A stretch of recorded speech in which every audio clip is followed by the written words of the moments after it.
This is the D6 generation with your hosts, Craig Gallant. You're wrong! If you're getting any compensation, it's not charity! Russ Wakeland. You put me on a boat with frickin' dragons attacking me and whatnot? Now we're talking. And Raef, Hollywood Granger. Now that's Jimmy Django right there. With contributions from Total Fangirl. Vampires do not sparkle. And our loyal listeners. One game is very like another till the D6G reviews it, brother. Welcome to another edition of Rapid Fire, the roundtable discussion of all things gaming, coming at with the speed of a spirit-driven locomotive hurtling through an incandescent vortex into an alternate world. This edition is brought to you with the following message. Listen closely, Mortal Enemy A1 and Mortal Enemy Prime. It's going to be a long weekend of humiliating defeats at Gen Con as I crush each of you game after game after game. Note, I will not be available for hugs as you whimper in your sleep. Ranger Dave. Nice. Tonight, our panelists are, as always, Russ Walking Dead Wakeland and Raef Ghoulstalker Granger. As a special guest tonight, we'd like to welcome Eric Hungjury Johns, creative director at Wyrd Miniatures. Let's begin. Issue number 1. Sleep deprivation is a sleep disorder characterized by having too little sleep. Long-term sleep deprivation causes death in lab animals. A chronic sleep-restricted state can cause fatigue, daytime sleepiness, clumsiness, and weight loss or weight gain. Complete absence of sleep over long periods of time is impossible for humans to achieve unless they suffer from fatal familial insomnia. Brief micro-sleeps cannot be avoided. Question. What would be the worst activity you could be involved in when struck by a micro-sleep? Walking Nightmare Wakeland? Hang gliding. Power Gardening Granger? Playing a farming game. Industrial Juicer Johns? Deciding to start developing a game company. Wrong! Although close. Gentlemen, can you imagine the incalculable harm you would do to yourself if you tried to play Malifaux and kept falling asleep for a few seconds? All the cards, all the math. You'd never be able to get another game in. You'd never live down the embarrassment. Issue number 2. A nightmare is a dream that can cause a strong negative emotional response from the sleeper, typically fear and or horror. The dream may contain situations of danger, discomfort, or psychological or physical terror. Sufferers are usually awoken in a state of distress and may be unable to return to sleep for a prolonged period of time. Question. What would be the clinical diagnosis of a person who wanted to spend waking time in this fearful mindscape? Reanimator Raef? A crazy lunatic. Rotten Shaolin Zombies Russ? Dream addiction. Evil Dead Eric? Expecting dad. Ooh, touché. Interesting. Unfortunately, there is no diagnosis for this affliction beyond gamer, that is, or Wyrd Miniatures employee. Issue number 3. The term weird, W-Y-R-D, is a concept in Anglo-Saxon culture roughly corresponding to fate or personal destiny. By the 1500s, the term had expanded to include the ability to manipulate or read fate or the future. The now most common meaning of weird, odd, or strange is first attested in 1815, originally with a connotation of the supernatural or portentous, but by the early 20th century increasingly applied to everyday situations. Thus the word has changed over the centuries. Question. Of the following words, which can correctly be spelled occasionally with a Y? A. Seared. B. Peered. C. Veered. Or D. Sheared. Bearded ear Russ? I'm gonna go all of the above. Smeared steer Raef? B. Feared gear Eric? I'm going to go with D. Interesting. On this one, I'm actually going to plead issue number 1 and tell you to go get the answer yourself. However, you can all assume that you're wrong. Issue number 4. It was none of the above. Void is defined as an empty area or space and is often used to denote the absence of someone or something from a customary place. Were someone, let's say, suddenly to drop off the radar during an event or occurrence, they might just leave a void. Question. What is the most notable void in gaming or on the miniatures game scene today? Roller Derby Raef? Craig not going to Gen Con. Rappin' and Reelin' Russ? Craig not going to Gen Con. Epic Elevation Eric? I'm going to have to go out on a limb and say Craig not going to Gen Con. Touching, but wrong! Come on! The most notable void in gaming today is the absence of any sort of D6 in the Wyrd Miniatures game Malifaux being discussed on the D6 generation. Good point. Seriously, where's the dice? Please note, the use of cards to take the place of dice as random number generators are easily worthy substitution, allowing for even more variety in results in the D6 generation, and rapid fire do not mean in any way to challenge the worth of the Fate decks in Malifaux. That's all we've got for this episode. Thanks for listening, and good night. You're listening to the D6 generation. Born to game. His board game collection is expanding faster than the universe. His blood smells like paint. He's a fluff gamer, not a power gamer. But he's also a power gamer, so don't get any ideas. He once lost a game just to see how it feels. He's the most interesting gamer in the world. I don't always listen to gaming podcasts, but when I do, I prefer the D6 generation. Hello, and welcome to episode 61 of the D6 generation. I'm Russ Wakeland. I'm Craig Gallant. And I'm Raef Hollywood Granger. How did we have no witty banter around the number 61? I got nothing. Well, I'm thinking in my head. You know what I'm thinking in my head is that now I'll always know all of the episodes after my son was born, right? Because he was born between 60 and 61. So it was a nice break. It was a nice little break. There you go. It was perfectly timed. There was if I no do say witty so banter, myself. that's Right.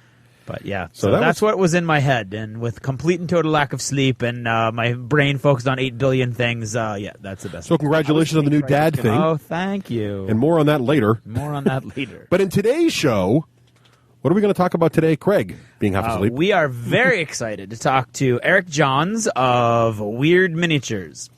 And we're going to talk to him about all the new upcoming stuff that they've got. And they make Malifaux. They do make Malifaux. Wyrd Miniatures, the producers of Malifaux. Yes. The miniature game with no dice. And then later, Raef and I are going to discuss some of our latest video game excitement, which would be Starcraft. More power to you. You want witty banter? I got it right here.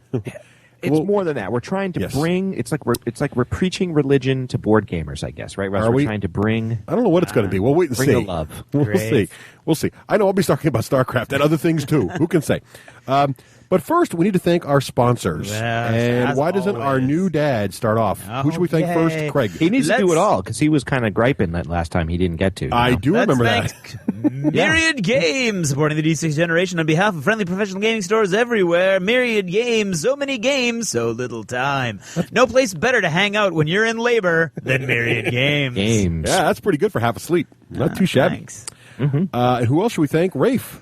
We should thank Battleful because if you want to carry your Malifaux Wyrd Miniatures around, you can in a little hard shell case, perfect for carrying around your crew. Have you seen the new official Malifaux case? Yes, it's much bigger than the mini case. Malifaux logo on it. It's pretty beautiful. Pretty hot.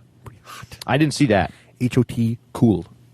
All right. And we should also thank our friends at Lone Wolf Development, makers of fine software for gaming such as Army Builder, Card Vault, Yes. and Hero Lab. And they've got all kinds of exciting stuff coming up real soon, and we're going to try to chat with them at Gen Con. They do have a lot of cool stuff up and coming. So I can't wait to chat with them. Yep. I'm kind of wondering, since I got a little bit back, not hardcore like the whole rest of the crew, but Magic the Gathering, I'm wondering, I know it stores the cards, but I'm wondering if it'll do any deck building. So I'm curious to see that. Totally. Gen Con. You never tried that before? No, I've never tried it. Oh, built right in, it does deck building, and it tells you percentages like of each card going to show up based on the current build. Okay. It is awesome. Awesome. So not unlike playing World of Warcraft with all of your little special programs that help you, so you're really not even playing the game. You can do that with You can do that with Magic also. Yes, my brother just pushes a button and the game plays itself. It's fun. I actually watched it, and that's exactly what he does. I'm going to run my guy into that guy and then watch as the game plays itself. Sounds like a blast. Amazing technology. I'd like to point out for the record that Latro uses no add-ons, so we're really hardcore. Ooh, you're a They're purist. real gamers. I appreciate. I can respect that. That's right. I can respect that. Who else should we thank, Raef? Who do we thank after Battleful and Lone Wolf? Why, we should thank the War Store, bringing the war to your door for a decade and more, and since 1999 to be more specific. Wow, pretty good. Wow. And that was excellent. what we got to say is, if your Flips, friendly local professional gaming store, doesn't have it, go check out Neil at the War Store, because chances are he does. That's true. What's also exciting is the War Store weekend's coming up. It is. Down right in the New York area. And I'm pretty excited about that. We're trying to see what we can do with them, but it's pretty cool stuff. So if you're interested in getting into a brand new con, check out War Store Weekends. Get over to their website and check it out. Year one, right? The inaugural event. Cool. Yeah. I'm hoping that my timing schedule lets me go down there family-wise. Now, in addition to all these great sponsors, we also need to thank our shout-out listener winners. How But about we before we thank do that- Painted Figs? I forgot. How did I forget Painted Figs? I don't know. You've had more painted. Oh no, Raef probably has more than anybody. I think Russ has beat me now with his extra fruit Possibly. thing. Yeah. But, yeah, so we got to thank... PaintedFigs.com. That's right, painting your army so you don't have to. That's right. They did change their shipping hub, but we have a little correction to make. Oh, okay. The Chicago shipping hub no longer exists due to some kind of reason. So you do have Was to it ship like a it. space-time You do have to warp ship. and I don't know. You do have to ship to... Yeah, but you have to contact Navin because he'll explain the whole thing. Oh. He's got some kind of deal going on. I don't know. You have to talk to him right. about that. But Okay. But yeah, so they did change That's that a little too bit. bad. So yeah, I'm not sure what the story there is, but still got incredibly great I prices, can guarantee including you shipping. two things. There is a story, and we'll never hear it. I know. Drama. Right. We'll have them back on the show. Just But for oh the well. drama. Yeah, there you go. We'll pretend We might We're hear going to it. say it's You'll hear hear theories. You'll hear theories. You'll never hear what really it was a government operation. I think they were shut down by the It was, government. It was. Speaking of hearing stuff, I felt kind of special because Will, that'd be Shifty, last night at Gaming, Craig, after you left, after he goobed over the something that we'll get to later, he's like, hey, would you guys know by any chance the super secret announcement that Fantasy Flight's doing? Because the tickets are like all sold out. I'm like, sadly, no. we're not that cool. Did you hear the last interview with Fantasy Flight? They tell us nothing. Right. Literally nothing. In fact, I think... Do you know who I am? I think they've started to teach tap dance at the Fantasy Flight games. Right. So now we should thank the folks, in addition to our great Yes. sponsors. We should thank the folks who help us with the shout-out auctions. Indeed. And how do those work, Craig? Well, you can go to ebay.thed6generation.com and it'll show you all the shout-outs. And those shout-outs are the little introductory pieces at the beginning of every standard segment that we do. Right. And you get to tell us what to say and often how to say it. That's right. And you, the listener, choose how much it's worth. That's why we do it. Yes. On eBay, right. So head on over to ebay.thed6generation.com and you can check those auctions. You can be a part of the show. They are usually up the weekend after the show goes live. So look for you go. that. Or just follow the Twitter feed because we tweet about it. You tweet about everything. In fact, I think I know everything about your and Nicole's marriage and family life by Twitter. Well, I think some of it's Facebook. It's By probably Twitter or bleeding together a little Facebook? No, well, I'm actually looking at Buzz. I don't look at Facebook or Twitter, but I think Russ accidentally connected the Buzz thing to his Twitter feed. I did, yeah. Yeah, so it just so I still get to see. But I thought I killed my Buzz account. See, that's the problem with Buzz. You can't really turn I'm it off. telling you, It's very can't count strange. on any of that stuff. Yeah. And I got another little theory for you, having just had a child and seen the whole Facebook reaction to that. Yeah. You're not telling anybody anything when you put it on Facebook. You're telling everybody, and that's different. It's impersonal. Well, it's not everybody. It's only your friends. No, but that's the same thing. Right. That's what I'm saying. I didn't tell person A this. I told everybody this. Right. It's not. It's Efficient impersonal. communication. Yeah, exactly. Or if you want human communication, Well, it's just different. It's like email. So anyway, moving right along. So Yes, we also notice, have... like, I called Craig. yes, it's okay. You called Craig. Okay. He did. Okay. I called him. I used that old Talk about an thing. ancient paradigm. Yeah, I don't even communicate with It was Craig ancient on telephone. Facebook or email or No. anything because he doesn't even read it. So moving right along. So donations. The other way you can help the show yes. out, Raef, it's your favorite part of this. It is my favorite part. How does that because work? If you're like me, you don't want to track auctions. You don't want to get emailed about auctions. You don't want to use the new paradigm. You go to the website. That's the d6generation.com. Right. You click on the big old fat old donate button. You donate $100, and we use that Or more. to buy pizzas. or less, I suppose. Right, pizzas. Pizzas. Exactly. I Actually, can't think remember of it- the last time that We should have a pizza party. Never used it for pizzas. We've actually never bought pizza. You can kind of think of that as the tip jar. You know, if you want to just leave us a buck or two, that's the way to do that. Now, in addition to thank you for thanking us, Yes. for thanking you, we also like to have contests. Yes, we do. And we like all contest entries, I can't stress this enough, to be sent to contest Yes, please. at the d6generation.com. Not info at the d6generation.com. You got a question or a comment, that's where you send those. But for contest entries, they got to go to contest at the d6generation.com. So, Craig, what's our current contest right now as Our we speak? current contest, which is going like a house of fire, Right. is for you to come up with either a description of a coat of arms for the D6 generation or a piece of art. There's some nice artwork coming in. Yes. Russ, of course, is always about the bling. So Yes. he's more inclined to enjoy if you send in artwork. I'm more of a literary type of person, so if you write it, I'm fine with that, although Right. I do like shiny pictures too. And what will they win, Rafe? Sorry, I was kissing my son goodnight, and he's griping. You'll have this in about 9 years, and he's griping that he has to take a shower. Good night, Lou. I'm on the air. Okay, what were you guys rambling about? What do they win good in throw. this current contest? Yeah. Nice Hold pitch. on. I know the future contest, which I don't want to blow that. Yeah, he the doesn't current know, contest, I don't even know. He doesn't know. Battles of Westeros. That's the one. I thought we gave Right. that away already. No. No, This beautiful, is week 2? unopened or- Oh, copy. this is the heraldry contest. Heraldry. Right. Heraldry, right. So yes. send in some heraldry for the D6 generation that does not feature the cherub. Yes, Right? yes. And Right, no cherub. Yep. if we select your heraldry, we will send you a brandy new, never been opened, because we've kept Rafe away from it, copy of Battles of Westeros. That's right. Right? Yep. Right. So that I is have the deal not with that. opened it. That is true. Now, also, from time to time, we like to do impromptu contests. Yes. And those are usually smaller in nature, a couple novels And we do them on the Twitter. on the Twitter. Are we gonna do it? Are we gonna do it on the Twitter right now? We Or we're gonna wait for a are, little bit? we What are we are doing? we are going to wait a little bit, but Let's wait a All little right, bit. we'll wait a little bit. Yeah. Should we Yeah, prime yeah. the Twitter? No, we'll wait. We're going to let you, if you win. We're going to let you have a chance to win something that only people at Gen Con are going to be able to get their hands on. And you will get it at the same time that people at Gen Con Even if you don't go to get their Gen hands Con. on. Even if you don't go.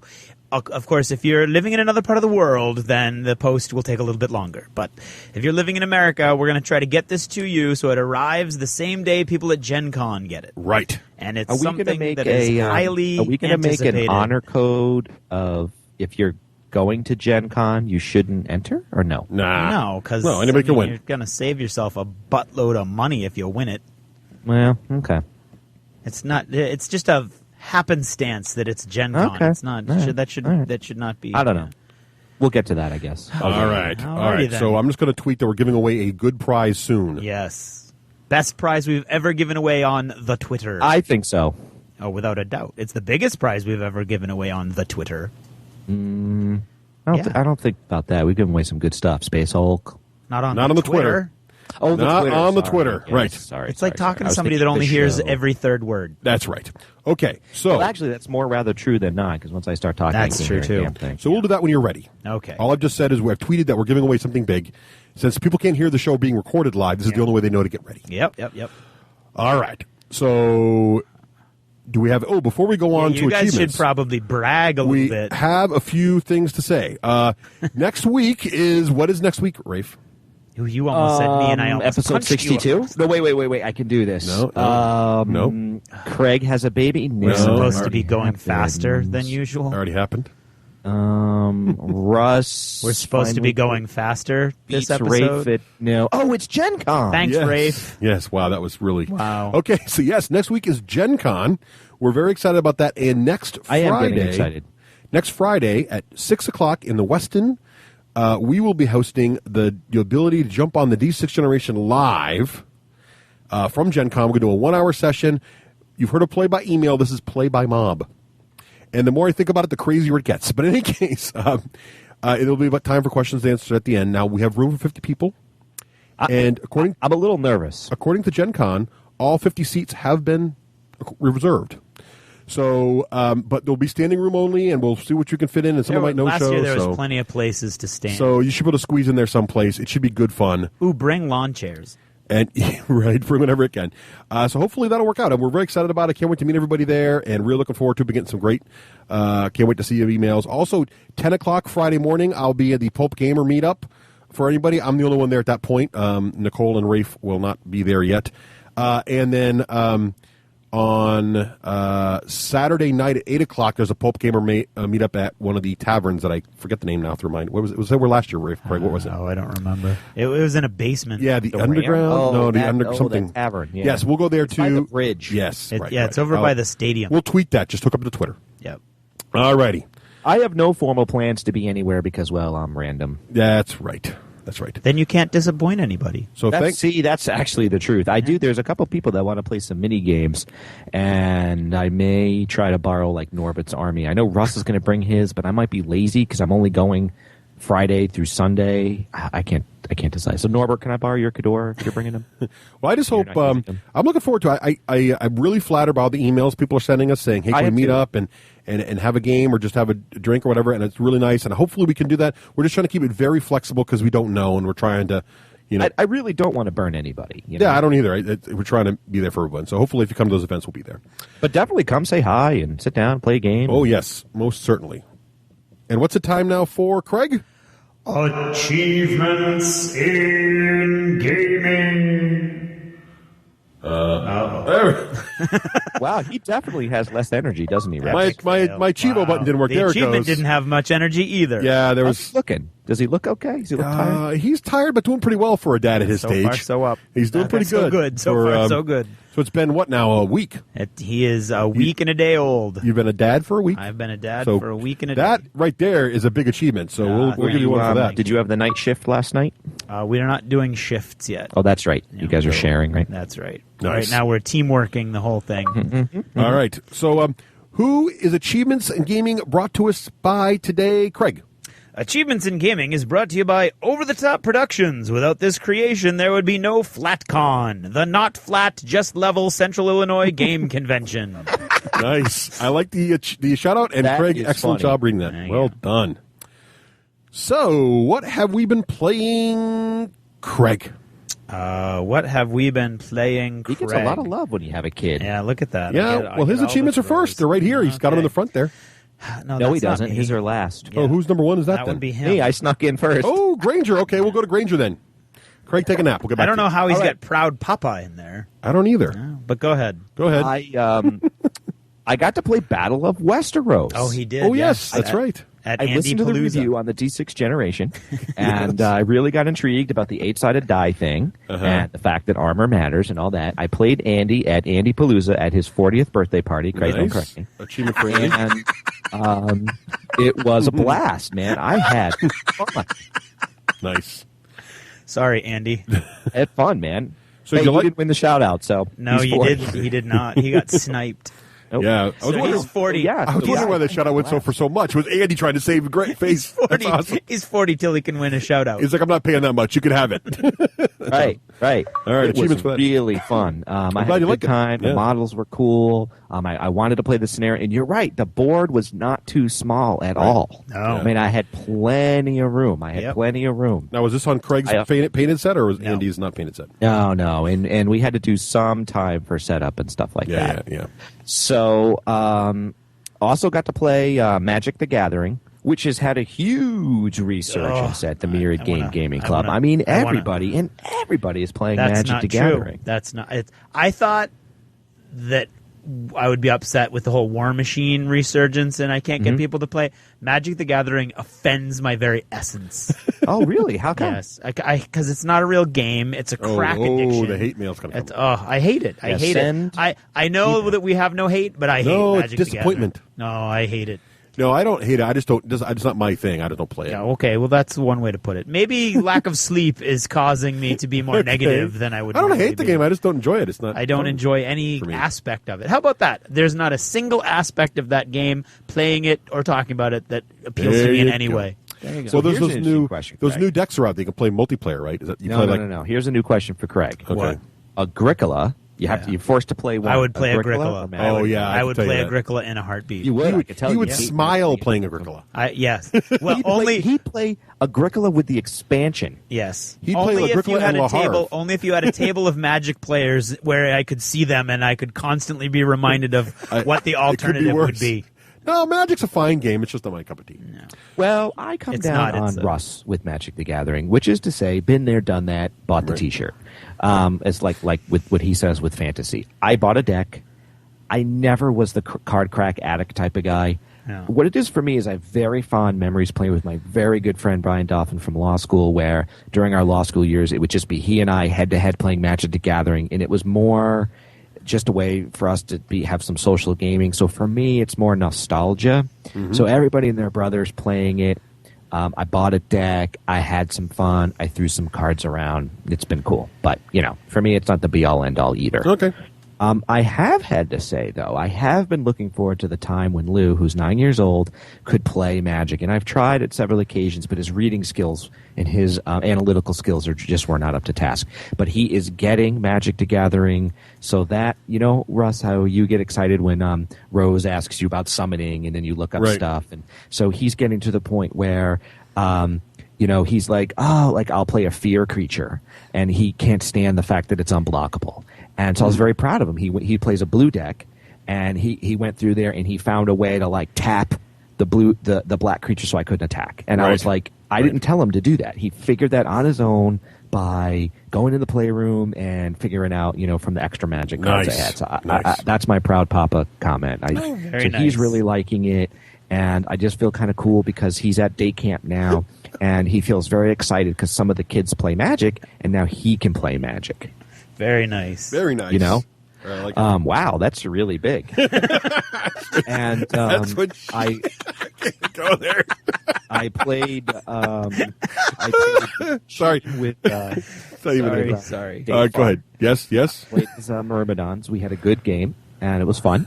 I played with a new caster. I played Irusk. Nice. And Dave's whole army is painted. Yeah, he's been working very hard on that. He's doing a great job with his Myrmidons. Yeah. Yes, it is. My only model that was not painted, thanks, Craig, was Irusk. Was it rep? Was your whole army rep? It was rep. It was Nice. Just that anyway. Now, boys. was it rep, or was it, Raef that rep. banner guy is a banner guy, so... It's Raef rep. Was it Raef rep or rep? It was rep. Oh, Nice. very nice. So, Very for well done. example, my assault commandos with the 2 flamer guys were 2 flamer guys. Nice. Yeah, yep. But don't 100% ask, don't tell, till they shoot that down. Yeah, well, yeah. Good point. Ooh, I was doing them wrong, too. Continuous fire is a strength 12. I was doing it Nice. like corrosion. Nice, yeah. So I played Kingsburg. We all know about that game. That was a played huge Latro. huge hit at What's that? Andy's party, too. Was it? Oh, Yeah, nice. Kings. Oh, yeah. Dave I played hates it. Latro. I'm only adding that in there to, when people say, are you still playing certain games? Although Yes. they don't mean MMOs, but anyway. And that's me. I didn't give any achievements there, Rafe, so here's a few achievements for all your work. And Okay. there I'm you messing go. up the whole thing today. I got to apologize. All right, no, well, Craig, new father, he's got to take off early, so he was Going on. he was getting a little text message to Rafe, and it was very large, and that's what I commented earlier about. Look at the size of that thing. A little bigger than anticipated. Right, there we go. And anyway, so on to my stuff. I played Forbidden Island, and for those who don't know, this is a reasonably new game. Now, you played that before. I have, and this is interesting because I played it before with Jeremy when it first came out. He showed it to me, and Was I that thought a it was tile building one? not a tile building. When you lay out a set of tiles in the shape of sort of an island, and then as the game progresses, the island starts to sink. It's a co-op game. That's right. This it's- is the one that offends your nautical sensibility. Yeah, because the island sinks at different rates depending on the part of the island, which is, whatever. And I played it with Jeremy and some of the, older gamers, and I was kind of like, it's nice, but it's very light. And played it with my girls. Oh, yeah? At Myriad Games in the game parlor, and they really, really liked it. This is a cool. great co-op game. Now, the ages says 10 plus, but my girls are 7 and 6. Yeah. Loved it. Oh, Huge cool. hit. What was the difference there's for them between you? What do you mean? Oh, Well, in other words, you're like, it's okay. Why do you think they love Well, no, I like it with them now. So what I'm saying is That's it's what a I'm good saying. game for kids. It's a good co-op experience for the younger set. So, and it's still fun for an adult. I mean, it's not as meaty as like a Pandemic It's okay. but yeah, it's good. And they really liked it, and it's great because there's no reading because they're the tiles are matched by images. So Kit can just lay everything out and show everybody, and it works great. Very cool. So really like that. Then they also wanted to play. We're sitting there, and my oldest daughter, who again is 7, picks up Ticket to Ride Europe. Yeah? We got to play this.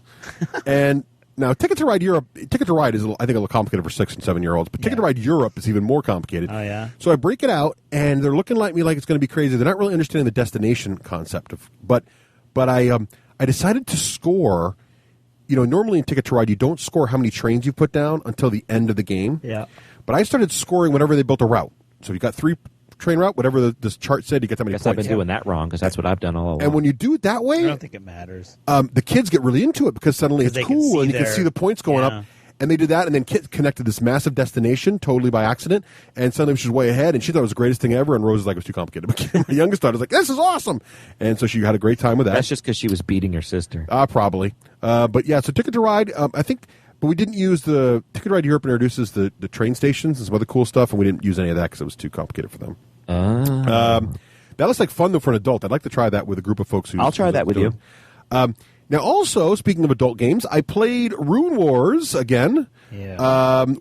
This is one of the pro games again, with Ian brought in his beautifully colored, painted Rune Wars set, and we played, and I managed to win that one. Cool. And I have to say, again, Rune Wars is continuing to impress me. The more you play it, and the more you start to learn what kind of things can happen, the more you can really, it gets very strategic. Yeah. Really like that game. Really like it a lot.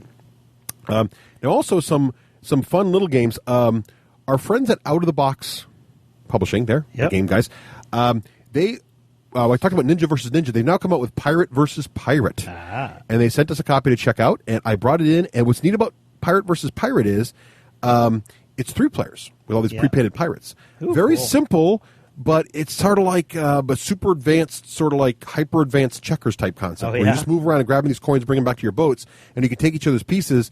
But it's actually very much of a not hard thinking, but you can really get yourself into puzzles with it. It's really interesting. We all had a great time, played it twice back to back, and I think we would have played more if other games weren't on the docket. So Pirate versus Pirate, definitely check out. And I really have to thank Out of the Box for sending these to us, because I wouldn't probably try these. I wouldn't probably try these games, and now I'm like, these games are worth getting, especially for younger players. Yeah. Great games. They just sent us what's that one over there, Craig? 10 Days in the Americas. Now I got to check that out. So yeah, they're sending us some cool stuff to review, and I have to say, their games all have very high quality components. Very cool. Nice, simple, but deep rules. I like them a lot. So achievement for that. And finally, well, that's it for me. Oh, no, I did play War Machine. Yeah. Dave looks like he's making the rounds. Dave on War has. Machine. I played a 3-player game with Dave and Matt. Now, Craig, you'll like the 3-player War Machine, because caster kills don't remove you. Oh, really? So what happened to me was, I was like feeling all cocky. I'm laying back. I'm like beating back Matt's Kador, who's got like 1 million horses in it. These heavy cav does. Yeah. I'm fighting Dave on the other side. Finally, I kill Dave's caster.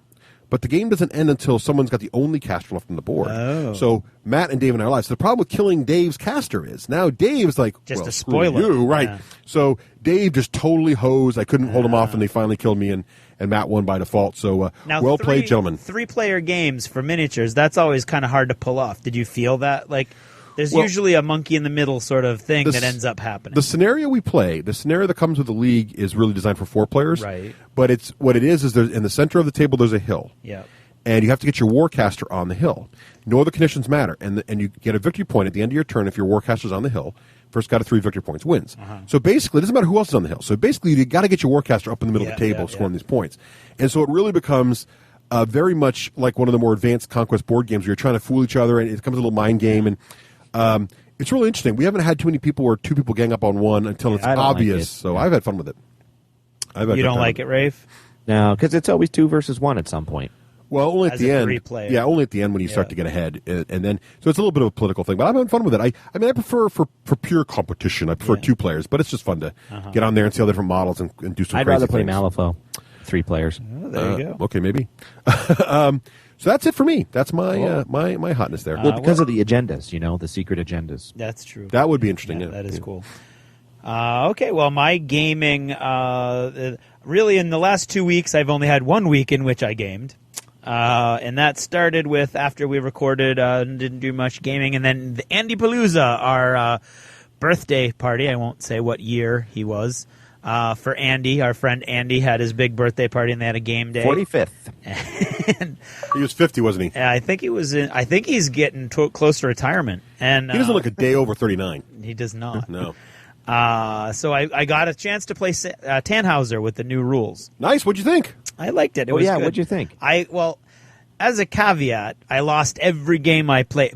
Andy's luck, his birthday rainbow luck, we played through until I was on the German side, and we got wiped out eventually. Or no, actually we played flags, and it came down to the flags. That's good. Which was frustrating to me because I was like, what? We're just killing each other. We're just totally ignoring the flags, but they didn't, and they won. So there you go. So it rewards you playing the mission, which is always good for a mini game, which is kind of what that is. I had fun, but it's brutally disappointing to be playing against Andy with his birthday rainbow unicorn luck, because it was like. But how was the game otherwise? Oh, I liked it. I liked it a lot. Oh no, I liked it a lot. It didn't seem like it was anything. I don't have anything negative to say other than I lost. Then I played Shogun, where I came in second. I think I've come in second every time I've played Shogun. I love that game. That's a good game. But for some reason I cannot close. Yeah. But I really enjoy that game. And then we played Battlestar Galactica again. Oh, nice. And I was Baltar. And, of course, that meant at the second half of the game, I had 3 loyalty cards in front of me and a bunch of mathematically impaired people. And then Matt, was it Matt? I can't remember who it was. I think it was Matt, was a Cylon. Oh. And, no, it was Andy's brother. Andy's brother was a Cylon, Peter. And Peter gave me his extra loyalty cards. So then I had 4 loyalty cards in front of me, none of which were Cylon cards. Wow. You try to convince the rest of the group of that. So I was like, Very please, nice. for the love of God. And I was the president because the what's her name? The president. Karen? No, the real character in the show, the president, was actually a Cylon. So I ended up becoming the president. And yeah, so we lost. We lost with 1 jump to go. It was a really close game. It was a blast. And then Karen went into labor. Yes, achievement for that. Yes. Not right after battle started. No. Actually, it was 2 days later. She was not screaming when I did the "Did you ever notice?" That was a bit of hyperbole on my part. She was upstairs going, "Yeah, do whatever you want," because she had this weird thing where her water broke in the morning a little bit, and then it was like, "So you know what's going to happen today?" Tick tock, Right. tick, and so we walked around. hurry up and We wait. went to the Right. mall, and then Karen said, "You know what? I can't sit around waiting. Let's go to Myriad and play a game." That might be a first. I've never heard of a I woman in was like, labor. really? That's kind of a good idea. Like, That's pretty wow, interesting. so you're in labor and you want to go to play. So remember, she had never played a game in a game store before Battlestar. Right. Just in last And she is a episode. self-claimed not gamer. Yes, I'm not a gamer, except that when she was in labor, her go-to place was Myriad Games. Well, the hormones do strange things. That's right. So many children to give birth to, so little time. Right. And so we played Kingsburg, which I'd never played before. You hadn't? She played it at Andy Palooza and loved it, which a I good thought game. she would. Yep. And they had the expansion and everything. I like the game. I think it's as solid. a 2-person game with no expansions. It's not so kind much. of, Yeah. But I mean, I enjoyed it, and it's fast. It's really, worker really placement with fast. dice, isn't it? Yeah, absolutely. Yep, exactly. absolutely. And so I think I would enjoy. I've always wanted to play it, but I've never been time wise. It Right. never worked out for me.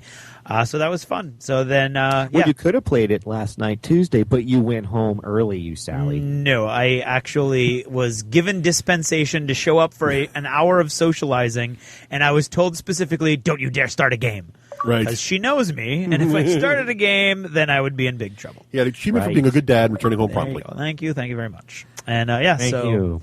So yeah, that night we went into the hospital, and at 2:34 in the morning, my son was born. Ooh, achievement.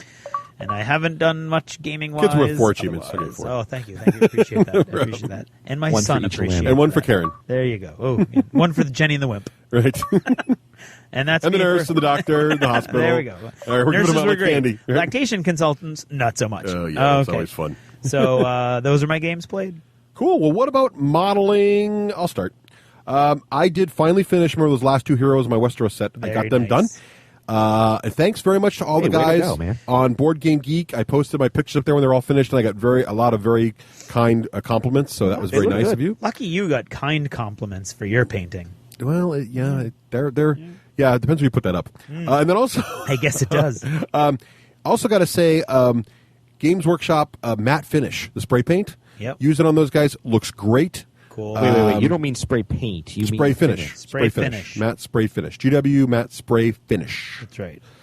Puts a clear coat on, but it's matte, so it's not glossy. Yeah. Looks great. Protection miniature, especially in a board game like that. Must Yep. do. Don't forget that step. I've become a huge fan of the matte finish versus the gloss finish. What Oh, do you yes. call on that, Greg? I matte finished all of my Stark models. Now, technically, gloss finish is more durable, Yeah. but I don't like the look, so I suck You just out with lay down three. I do 3 Yeah. coats of matte. If you want to, yeah. Don't lay it on thick. It's really No, light yeah. past dry, Right. light Right. past dry. Yeah. Right. Because you'll start dulling your colors. that. What have you been doing? Yeah. What have you been doing, Granger? The only thing I did was I built a Huey known as the Hog gunship for Right. Flames Cool. of War, and it was a lot tougher than I thought it would be. A lot of little fiddly bits. Yes, thank you. That's all it Yeah. was. Yeah, it's not that it's hard, but I thought I'd slap together 3 helicopters in no time, and no, it took a while because they're so teeny. You have to Yeah. wait for this one to dry, and then Yeah. Cool. That's an achievement. Cool. Yep. How about you, Craig? Well, before the end of my hobby time arrived, I had almost finished all my Lannisters. I really kind of have just 2 colors to add, and then they're all done. God knows when that'll happen. And I found in last episode I talked about looking for modern military models for the zombie apocalypse game that Jeremy's been playtesting. And Let's play zombie music. Okay. Zombie music. Okay. That's all we got. That's it. And so I said I was looking for guys in hazmat suits, and I finally found somebody actually sent them to me. I think it was Cobblestone Miniatures. Oh, cool. People just send you stuff. Yeah. No. They didn't send me models. They sent me. They sent me the. Getting like guys the link. in the mail. No. They sent. I got to try that. I like a pizza. No. Nobody sends me stuff like that. I'm not getting a pizza. No, but I'm going to Wendy's when I leave here. I could go. And so I did find the models that I'm going to go. It's a small company in Australia called Wyrd Miniatures. Ooh, okay, I found it. And they are awesome. Neat. They've got a whole range of 1980s Russians in nuclear biochemical gear, which look right out of awesome. 28 Weeks Later. Nice. They have an entire range of modern, up-to-date Germans in gas masks that look like they're right out of 28 Weeks Later. And they actually have. I've been in contact with the owner of the company. He emailed me back today because I'm very excited about his models. And he directed me towards an actual zombie infestation control squad, which is slightly less armored because the Germans are obviously heavily armored, and the Russians are very dated. And it's an entire squad of, they look like SWAT guys, but they've got gas masks on. Nice. And that I'm telling you, man, that company, they've got wacky miniatures. They have an entire ship, a pirate ship model, a resin pirate ship model. Wow. They've got pirates. They've got everything. So go ahead and check them out. Oh, achievement for pirates. At eurekamin.com.au is their website. And they are an awesome font of models for almost Very any type. cool. They've got lots of miniatures. They've got lots of historicals. Craig. Yes. I meant to tell you there was in the War Star newsletter, which if you guys don't get that, it's really cool. Yeah. Not the two of you, but the world out Right, there. yeah. They were showing, they look like those old fashioned metal the who are the Imperial Guard soldiers with the death masks, the gas masks. The Steel Legion? Imperial the Death Corps of Krieg. Death Corps, thank you. Yeah. They looked like kind of more modern versions of those. Did you happen to see those for your goal? Yeah, those are the new. I can't remember. Those. That's the one. Battle Games Workshop. The guys that made the zombies that we used for the That's what I Gutshot game. thought. Yes, we're But not they helping you didn't. with They that. weren't. They were too modern for what you're looking for. No, they're too fantastical. I wanted literally guys that you would look at and go, yes, that's a modern soldier on Earth. 2010 in gear that they would be given if there was a massive zombie breakout. Yep. When there's a zombie It's breakout. only a matter of time. It's only a matter of time. That's what I got. Okay, so Rafe, what about other stuff after All right, modeling? my What have you first been bullet, working on? Russ, you can't be mad at me. We'll talk about it down below because Craig has to go. All right. I've been playing Limbo. Russ, have you heard about that? I have. It looks really good. It's a shadowy It's one, awesome. right? Yeah, it looks good. Craig, it is an independent puzzle game set in a dark kind of child's dream. Spooky. It's spooky. That's chains. Very spooky. Yeah, that's what it is. Yeah. And I am in Mexico for Red Dead. Nice. Achievement for that, yeah. And I finished Name of the Wind, the best book I've read, Telling you, man. yes, since J.R.R. G.I.R. Wow. whoever that- Best Yeah. book ever, huh? Wow. Nice. Yep. The next one's not coming out in a while, and that's annoying. Yeah, and here's what it is, folks. I mean, how many times have we all read The Kid's an Orphan and he can do magic and he's the king, right? So it's a fantasy book, but it's just different. It's totally different. I mean, it's fantasy, but it's different, right? I don't know how to explain it without doing any spoilers. And he's not the king. And he's not the king. Exactly. I don't know. And and there's I've a not couple read other it. spoilers in there. But it so sounds different, I'll just so let it go. let it go. It's an awesome new concept. Yep, I like it. All Very right. cool. So, I what did I do? Oh, I saw Despicable Me How with the was kids. that? Really enjoyed it. It's a Yeah. great Overlord film. Yeah, all of my students say that the character Gru looks just like me. I could see it. I could see it. It I looks could like see his it. character Oh, yeah. At the does. end Yeah, of the school year, at the end of the school year picnic, they were all passing out pictures of it. Who's the caricature artist, the very famous one that draws the line drawings with a pen? Oh, I don't know. You know, the guy on the Brown Derby that has all the pictures of the artist. If someone did that of you, you'd look like him. I'd look like Gru. Okay, you would look like Gru. I love it, and as an Overlord myself, who plays a lot of Overlords in a lot of games, I would also like to find some minions that you could bend, snap, and they become glow sticks. So I'm looking for those. Anyone want to apply for the minion job, let me know. The artist is Al Hirschfeld. Thank you. That's the one. Thank you. Very good. Yeah, that's true. Yeah. Because he would draw his daughter's name Nina in most of his drawings. That's right. Very good. Wow, look at you. Look at you finding the Google. Google foo. Right. Almost done with Transformers, the video game. Really enjoying that. That's cool. And You're just saying you are. No, I really am. It's really good. In fact, it was funny because I got into a discussion with my friend Chris, who is a huge Transformers fan, and he has played every Transformers video game so far. I have not, because most of them are totally garbage. And he's like, I'm not going to buy another Transformer game. I was like, Chris, this is finally one that's actually good. It's awesome. It's got like an 8.5 rating in Game Informer. It's great. He snapped at the wrong time. He did. Is that Flores? Yeah, he got That's wrong. a total Flores. He'll play every junkie and not play the best one. And now he's like, I'm not getting StarCraft 2. I'm like, what are you, high? That's like saying I'm not going to go watch Star Wars. You're just on crack, dude. I'm sorry. But yeah, so speaking of StarCraft, I'm playing StarCraft, but we'll talk about more later in the show about that. So that is my other stuff. Well, my other, let's see, I am actually listening to the audiobook Codex Alera, the first book, which I can't remember the name of it, but that's the Jim Butcher fantasy series. How is it? Awesome. People have been asking how it is. So you like it? Yes, it is awesome. And I avoided it for years because I'm like, I love Dresden. I don't want to spoil that, and I don't see how that could. That's how I felt. First of all, the kingdom that he bases the whole story on is based on the Roman Empire. Ooh, all the names are Roman. Now I got to go get that. And it looks like an adult went, oh yeah, this airbender concept. That's kind of cool. Let's see if we can make that into a really cool concept. And it's it's awesome. Nice. I'm loving it. I'm loving it. No, I got to read it. Just picked up the newest Horus Heresy book, which is Nemesis. It's about the assassins that were involved during the Horus Heresy. Very cool. And it's awesome because it's actually half of it is written as this sort of espionage book as the assassins are all put in a position. Horus has his assassins being sent to kill the Emperor, and the Empire and the Imperium has their assassins. They're actually building a team of like the Calidus assassins and the Collex. All the assassins are going as a team to try to kill Horus. Ooh, cool. And the other half of it is this awesome kind of gritty noir cop drama as these piddling little cops and on these colonial planets where the assassins have to cross to get to their targets are like killing people to try to get it's awesome. I'm really enjoying that too. Very nice. And the big other for me would be the auction that I mentioned last episode. Right. And right off the bat, I'd like to say that thank you to Russ. Yeah. Russ was really helpful. Russ is the eBay master. He tweeted everything. Oh, thanks. It was no big deal. No big deal. And it was absolutely awesome. He put it on DACA for me, and now I get it why you guys are like, I'm not going to DACA. I'd rather like talk to you guys by email. I'm not. Wow, there's some mean people on DACA.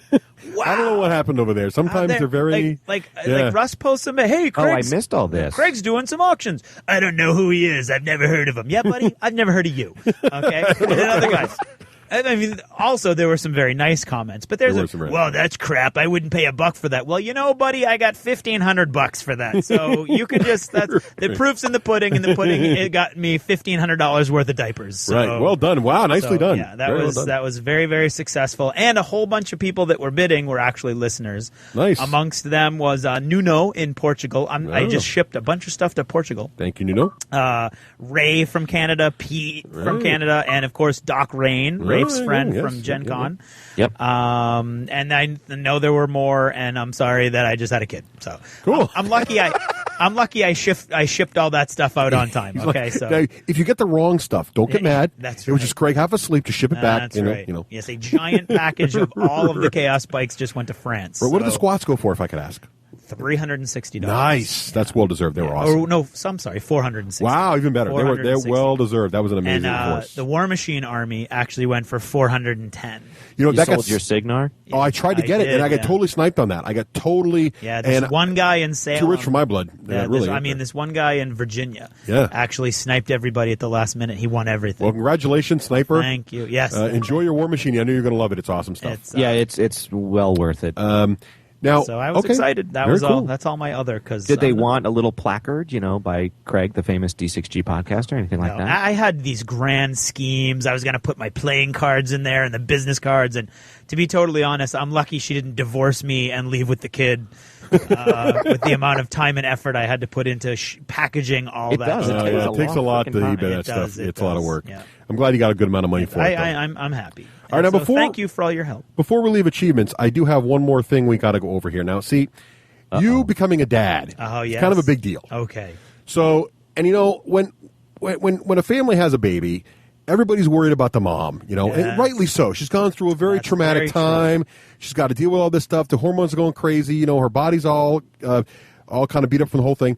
But the dad has a lot of responsibilities, and who thinks of the dad? Nobody. So Russ. I'm here to give you the dad survival kit. Oh, sounds good. Okay, and this is on behalf of myself and any D6G listener out there who just wants to sort of virtually be part of this as a dad, to the new dad, Craig, over Sounds here. So good. I got a little pack for you here. Oh, Of geez. things that are, first of all, sleep's a problem. Yes, right? yes, it is. Sleep's a real problem. So what I got here is not one, but 2 cases. Oh, wow. There's one case of Diet Coke, Wow, thank you.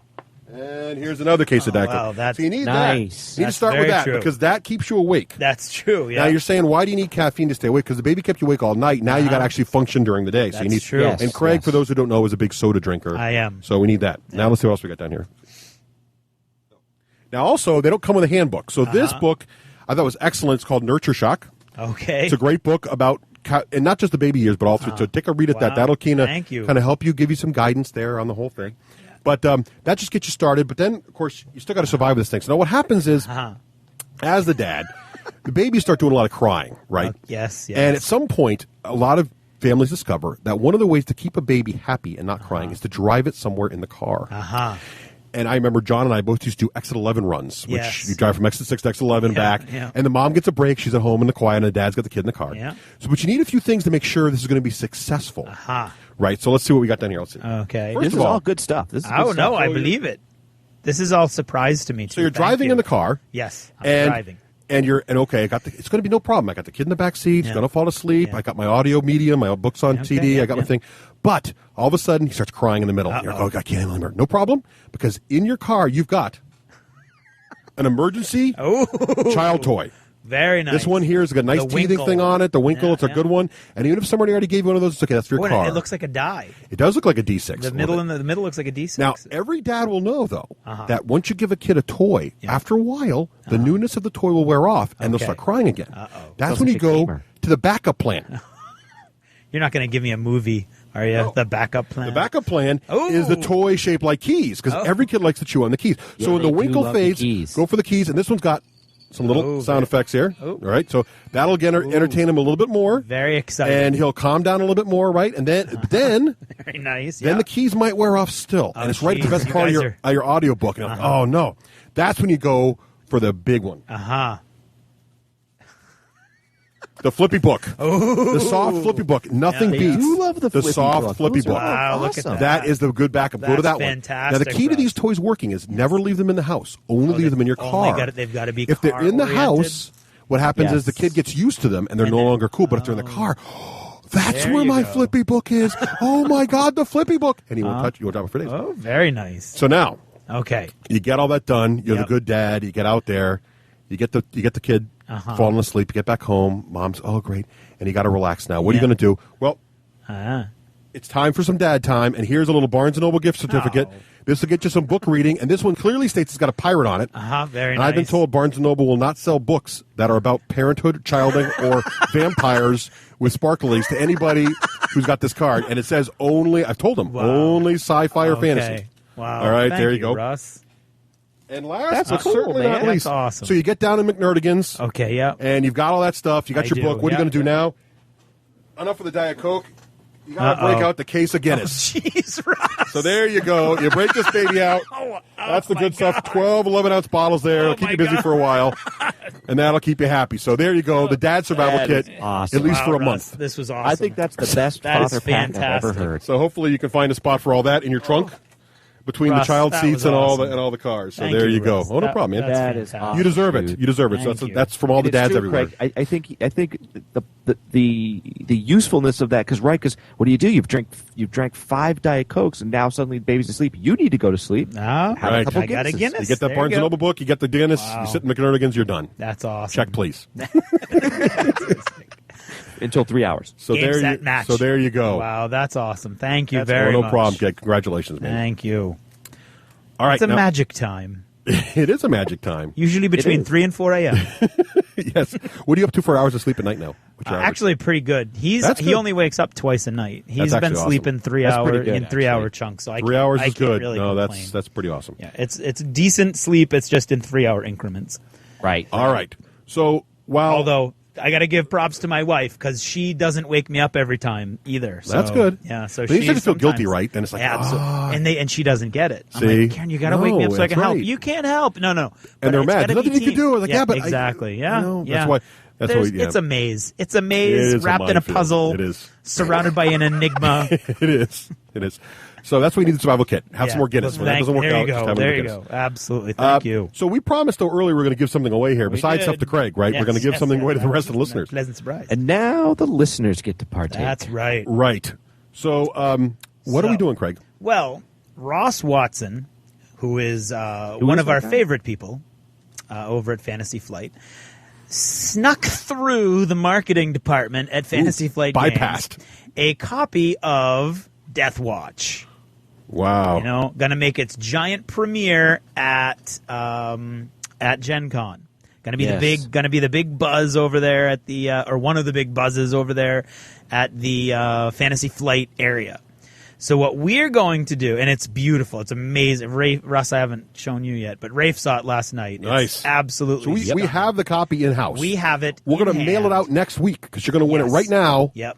On the Twitter feed. On the Twitter, you're right. gonna win it, and then we're gonna mail it out to you because we don't want the marketing department at FFG to be upset with us, and then we won't get new stuff to give to you. Right. So we can't give you like a super exclusive, and then you guys will take pictures and it'll be all over. Not you guys. Somebody at DACA might do that. but not you guys. And we're not picking on DACA that much. Come on now. I'm kidding. DACA's All right. awesome. I've always loved DACA. It's just that one little. They've forum. always been very critical of painting over there. They're very critical of painting. I know. I don't do know have I do have a golden demon, but anyway, I wonder how many of them have. But anyway, and then there's that But he's one not guy. bitter. Well, your painting technique is very dated. Maybe you want a golden demon 20 years ago. I'm like, dude, there were not golden demons 20 years ago. But anyway, Oh man, I got to see these. he's not bitter. It's crazy. It's crazy. Right. Proof's in the pudding. Anyway, we want to give this to you, so you're going to get it when these two schmoes are at Gen Con. And so we are now going to tweet a question. The first person to correctly answer this question will win our copy of Death Watch. Ready? Yep. Here's Ready. the question. What was the name of the Ordo Xenos Inquisitor who was among the first to identify the horrific threat of the Tyranids and who fought in all 3 Tyrannic wars? That's Wow. the question. Have we All tweeted right. the question? We're about to tweet it right now. Okay. So I'm putting up there the question. I've just primed the Twitter feed here with Yeah. the questions coming. Yeah. All right. And go. All right. Wait. Okay. And The first half of the question's up. It's so long it doesn't fit in one tweet. uh-oh. And then here we go. What was the name of the Ordo Xenos Inquis So here's the question in 2 parts. Itor who was among... So it's what was the name of the Order Xenos Inquisitor who was among the first to identify the horrific threat of the Tyranids ... and fought in all 3 Tyrannic wars? Very good. So we'll see here what the @replies look like in moments. Yep. So you guys can go and talk about video games. That'll be great. People are already replying. I said, you're about to win it? He's like, okay. All right, so here we go. Yep. So we're going to wait to see if it's said anything. And We getting anything? checking. Yeah. Checking. Is your thread still up, or would it be taken down on DACA because your eBay auctions are over? Oh, no, it's there. still up It's there there. someplace. So under the selling one? No, Russ did it. I think it got moved to discussions because Russ did it in Swap Shop. And then later on, I promised myself I wasn't go back and look at it, and then it was in discussions right under the D6 generation one, so I was like, oh, I'll go one more time. And it was much nicer the second time. I mean, there were some people who said some really nice stuff, so. Yep, getting no replies yet. People taking their time. Everybody must be sleeping. Okay. You want to wait and check to see if it comes in later? Or do you want to stay on line for a moment longer? Let's give it a moment. All right, I'll give you a topic. Talk amongst yourselves. Okay, yeah. Rhode Island is neither a road nor an island. Discuss. Okay, well, that was funny in 1992. That's all I got. Okay. When it was first introduced. I got something. Go ahead. So, I got an answer. Okay. Inquisitor Agmar, Agmar. Would be not correct. Inquisitor Agmar is incorrect. Yeah. Okay, as I was saying before I was so rudely interrupted, a few people have noticed and emailed me that they liked my new contributions to the show, that only half of my ramblings are inane, and the other half they actually quite like. Wow. And that is, somebody's like, is that on purpose? And dear Rafe, keep it up. And I want to say that what I've been doing is trying to make a conscious effort to stop the freight trains known as Craig and Russ. Wow. And part of it's a recording issue. Sometimes when you hear me... we got another answer. Sorry. The freight train is back. Inquisitor Cryptman. That is correct. Inquisitor Cryptman. We had two answers back to back. One person said Inquisitor Cryptman with a question mark. The other person said Inquisitor Cryptman, also known as the hero of the Macarian heresy. Oh, somebody Googled it. But, yeah, so you want to give it to the first guy? First guy. All right. First guy, although the second guy's Google foo was excellent.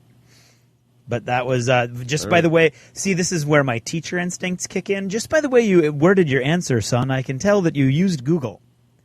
Yeah. Actually, not only that, you used Wikipedia. All right, so we have a winner. That's Vyrk. Vyrrk. I recognize that name, I think. Sounds familiar. Winner is at Vyrk. So at Vyrk, send us your address, and next week, after the day it goes on sale at Gen Con, which I believe is Thursday. No. We'll send it out on Wednesday, on Thursday, so it gets to you on Thursday. You won't get it before anybody at Gen Con gets it, but it'll almost be like you're at the con. Exactly. Right. So, all right. Well, thanks, Craig, for that great contest. Thank you, and thank you, Ross, for that great book. Yeah, absolutely. And, Craig, we'll let you go now and get back to being a dad. Yes, thank you. I'm going to actually have some dinner on my way home. So is that achievements? That's Enjoy. achievements. All righty. Nah.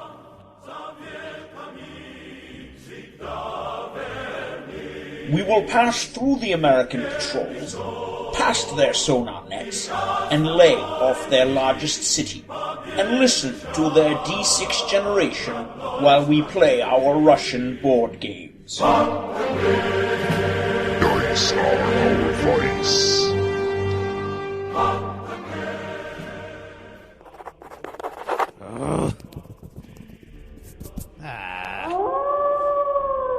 Tired of pen and paper? Take your game to the next level with Army Builder and Hero Lab from Lone Wolf Development.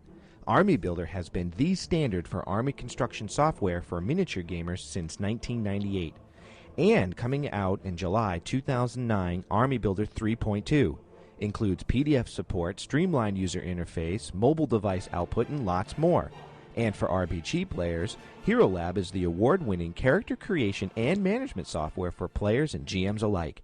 Hero Lab supports all the major RPGs from D&D to World of Darkness. With Army Builder and Hero Lab, point-and-click simplicity lets you spend less time prepping and more time playing. Download a free demo from our website, www.wolflair.com. Discover for yourself why 100,000 gamers have chosen Lone Wolf Development. And now, what's in the news? With the shout-outs, Adam would like to say happy birthday to his dad, Wally, the owner of Gamers Haven in Cleveland, Ohio. Hope you enjoyed your Settlers of Catan cupcakes and our Warhammer game. Congratulations on turning, well, let's just say older. Nice shout-out, Adam. And now, the news. But first, a news-type correction. Apparently in episode 60, Craig or somebody stated that dire wolves are imaginary. Turns out this is incorrect. As several of our astute listeners pointed out via email, dire wolves, or Canis dirus, are actually an extinct species of wolf that really roamed the planet hundreds of thousands of years ago. Or longer, who could say. In any case, dire wolves, real. Kind of like dragons. Not dragons? Yeah, man, dragons are totally real. All right, Wakeland.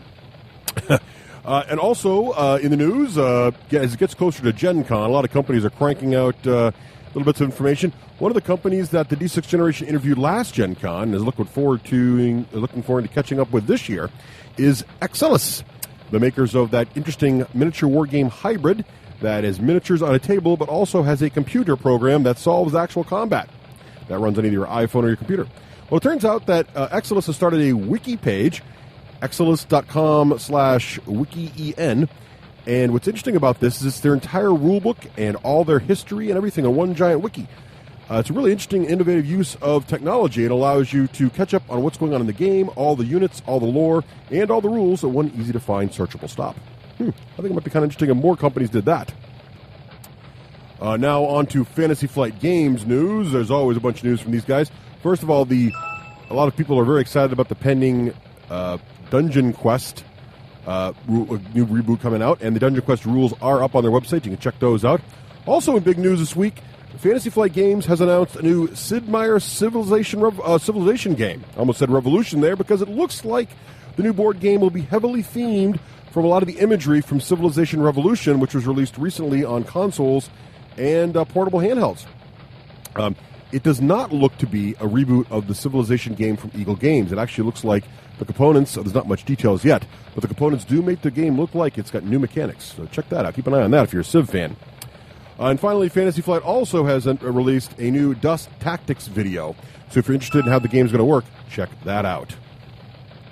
On to Malifaux news. Wyrd Miniatures has released review copies of Rising Powers to some media outlets, including the D6 Generation. Yeah, baby, it's awesome. I got pictures all over the Twitter feed. Wakeland, just calm down. Oh, it's so cool. There's flying pterodactyls, and there's giant cavalry guys running on horses. It's guys. Wakeland, just go chill out.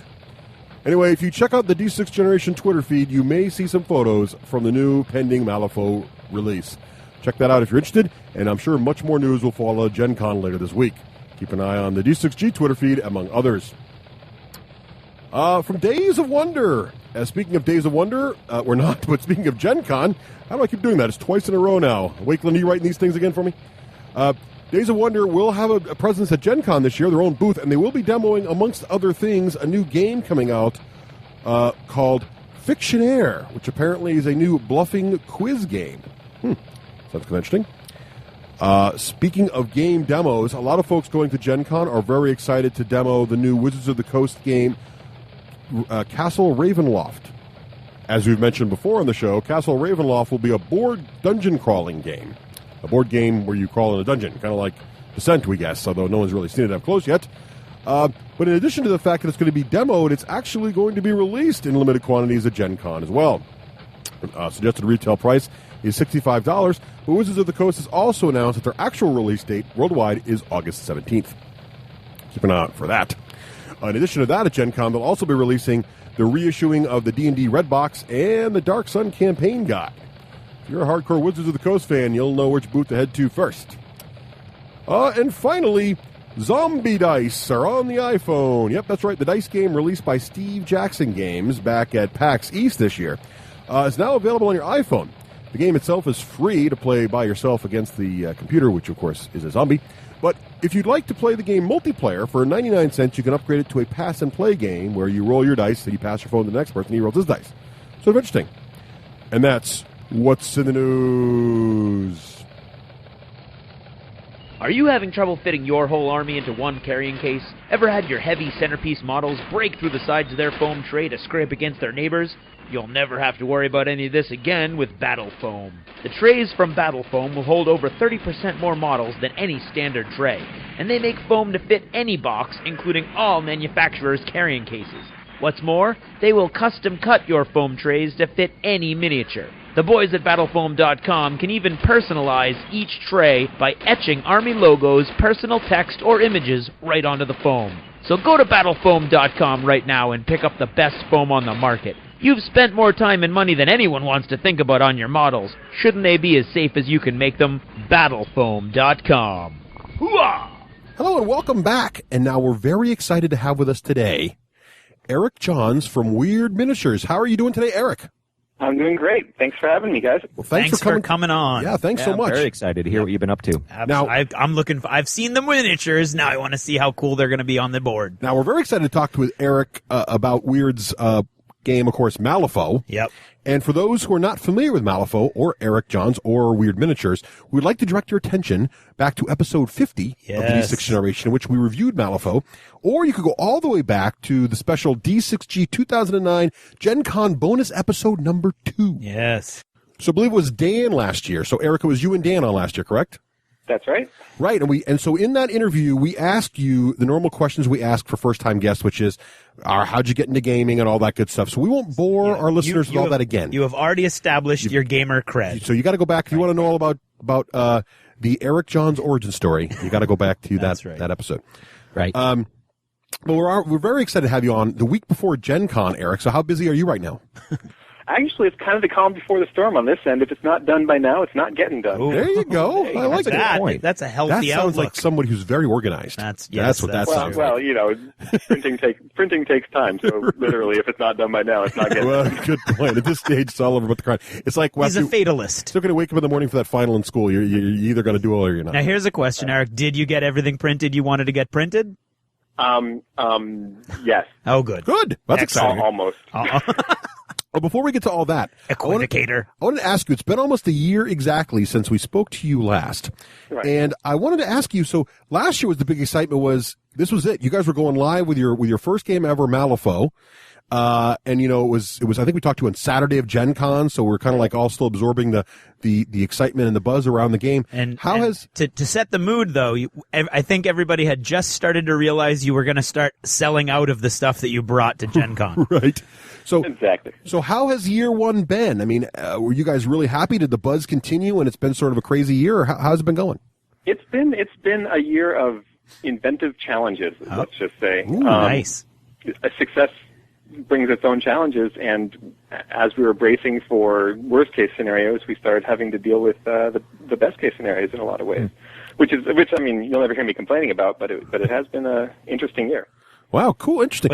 It's been dealt with extremely well. I mean, you have lots of companies, miniature and otherwise, they'll sell out of a print run, and then all of a sudden nobody can get their stuff. And I haven't heard that about Mal. I mean, the buzz has been constant and positive, and there hasn't been any of that I've heard, which is great.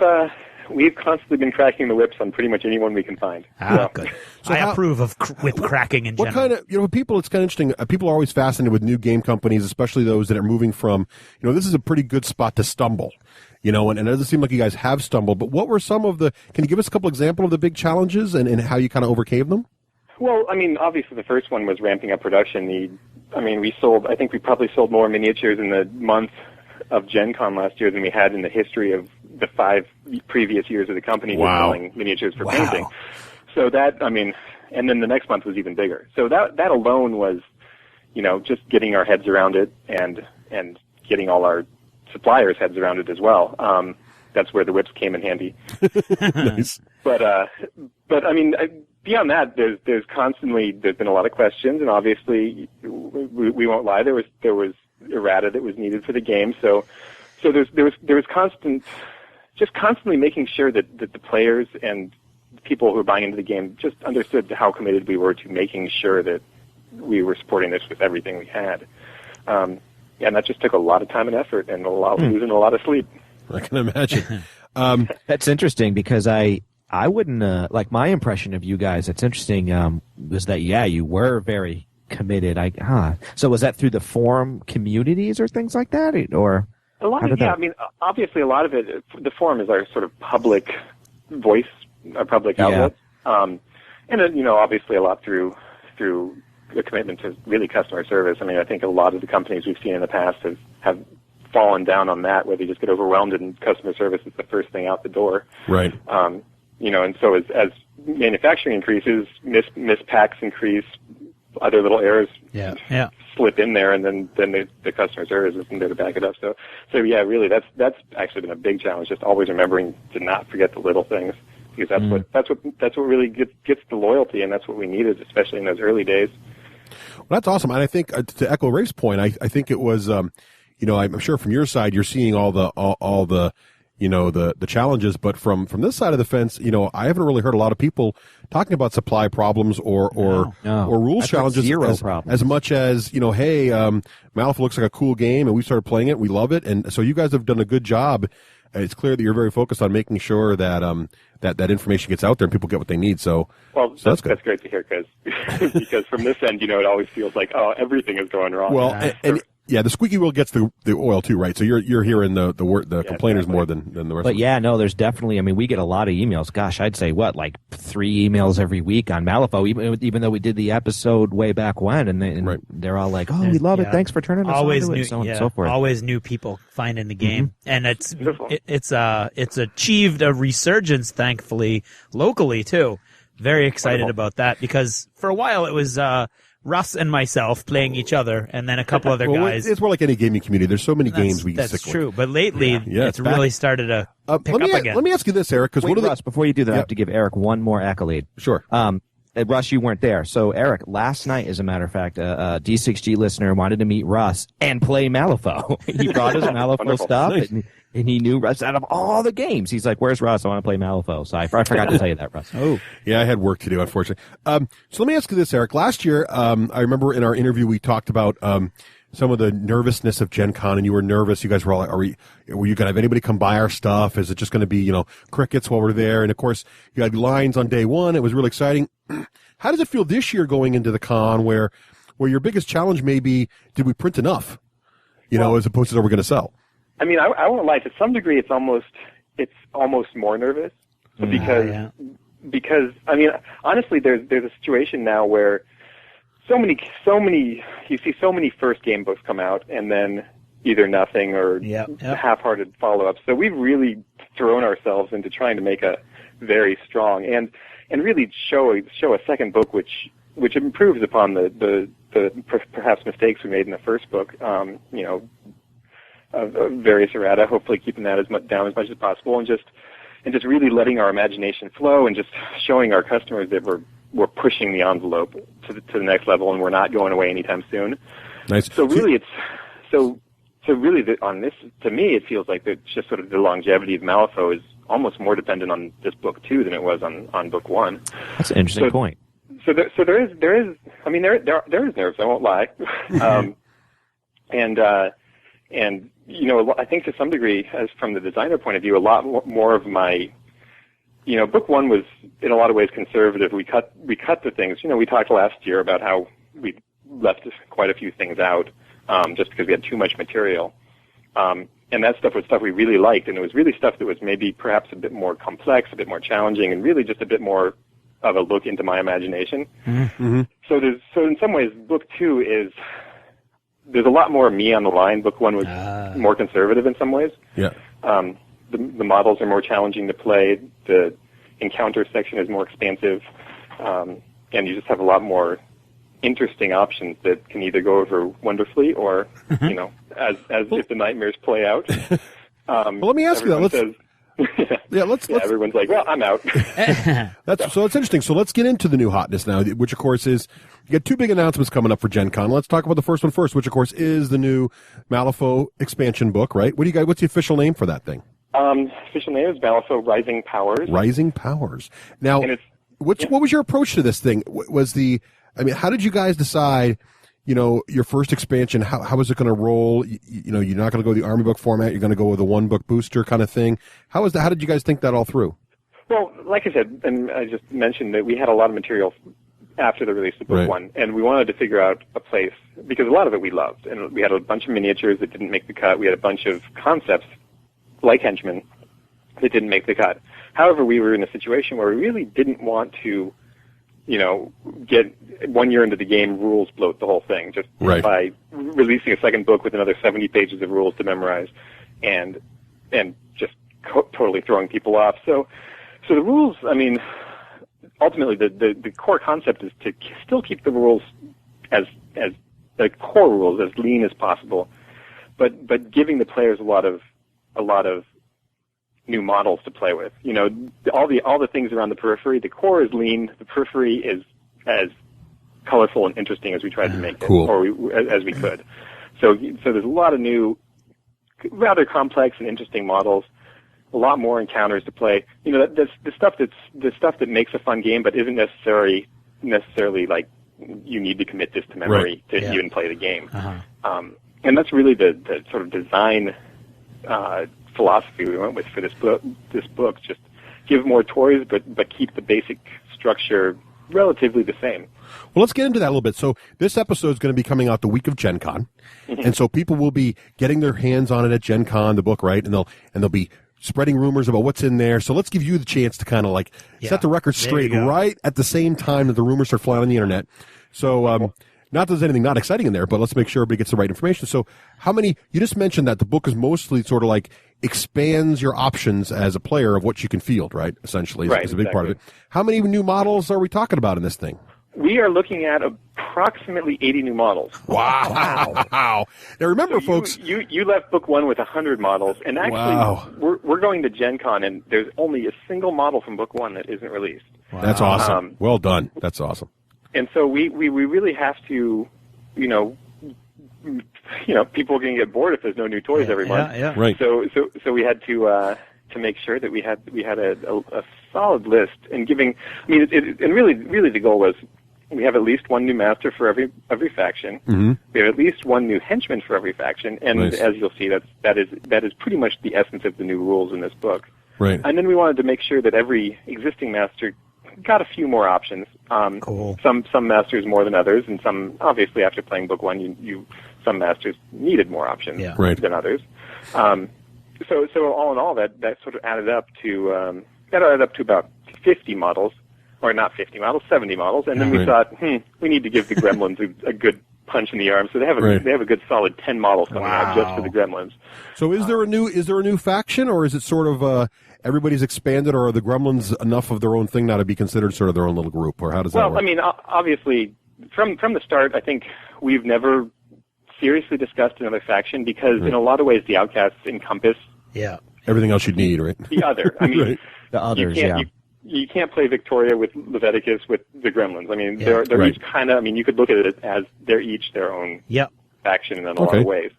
Hamlin again is now becoming a master. Ooh, that's neat.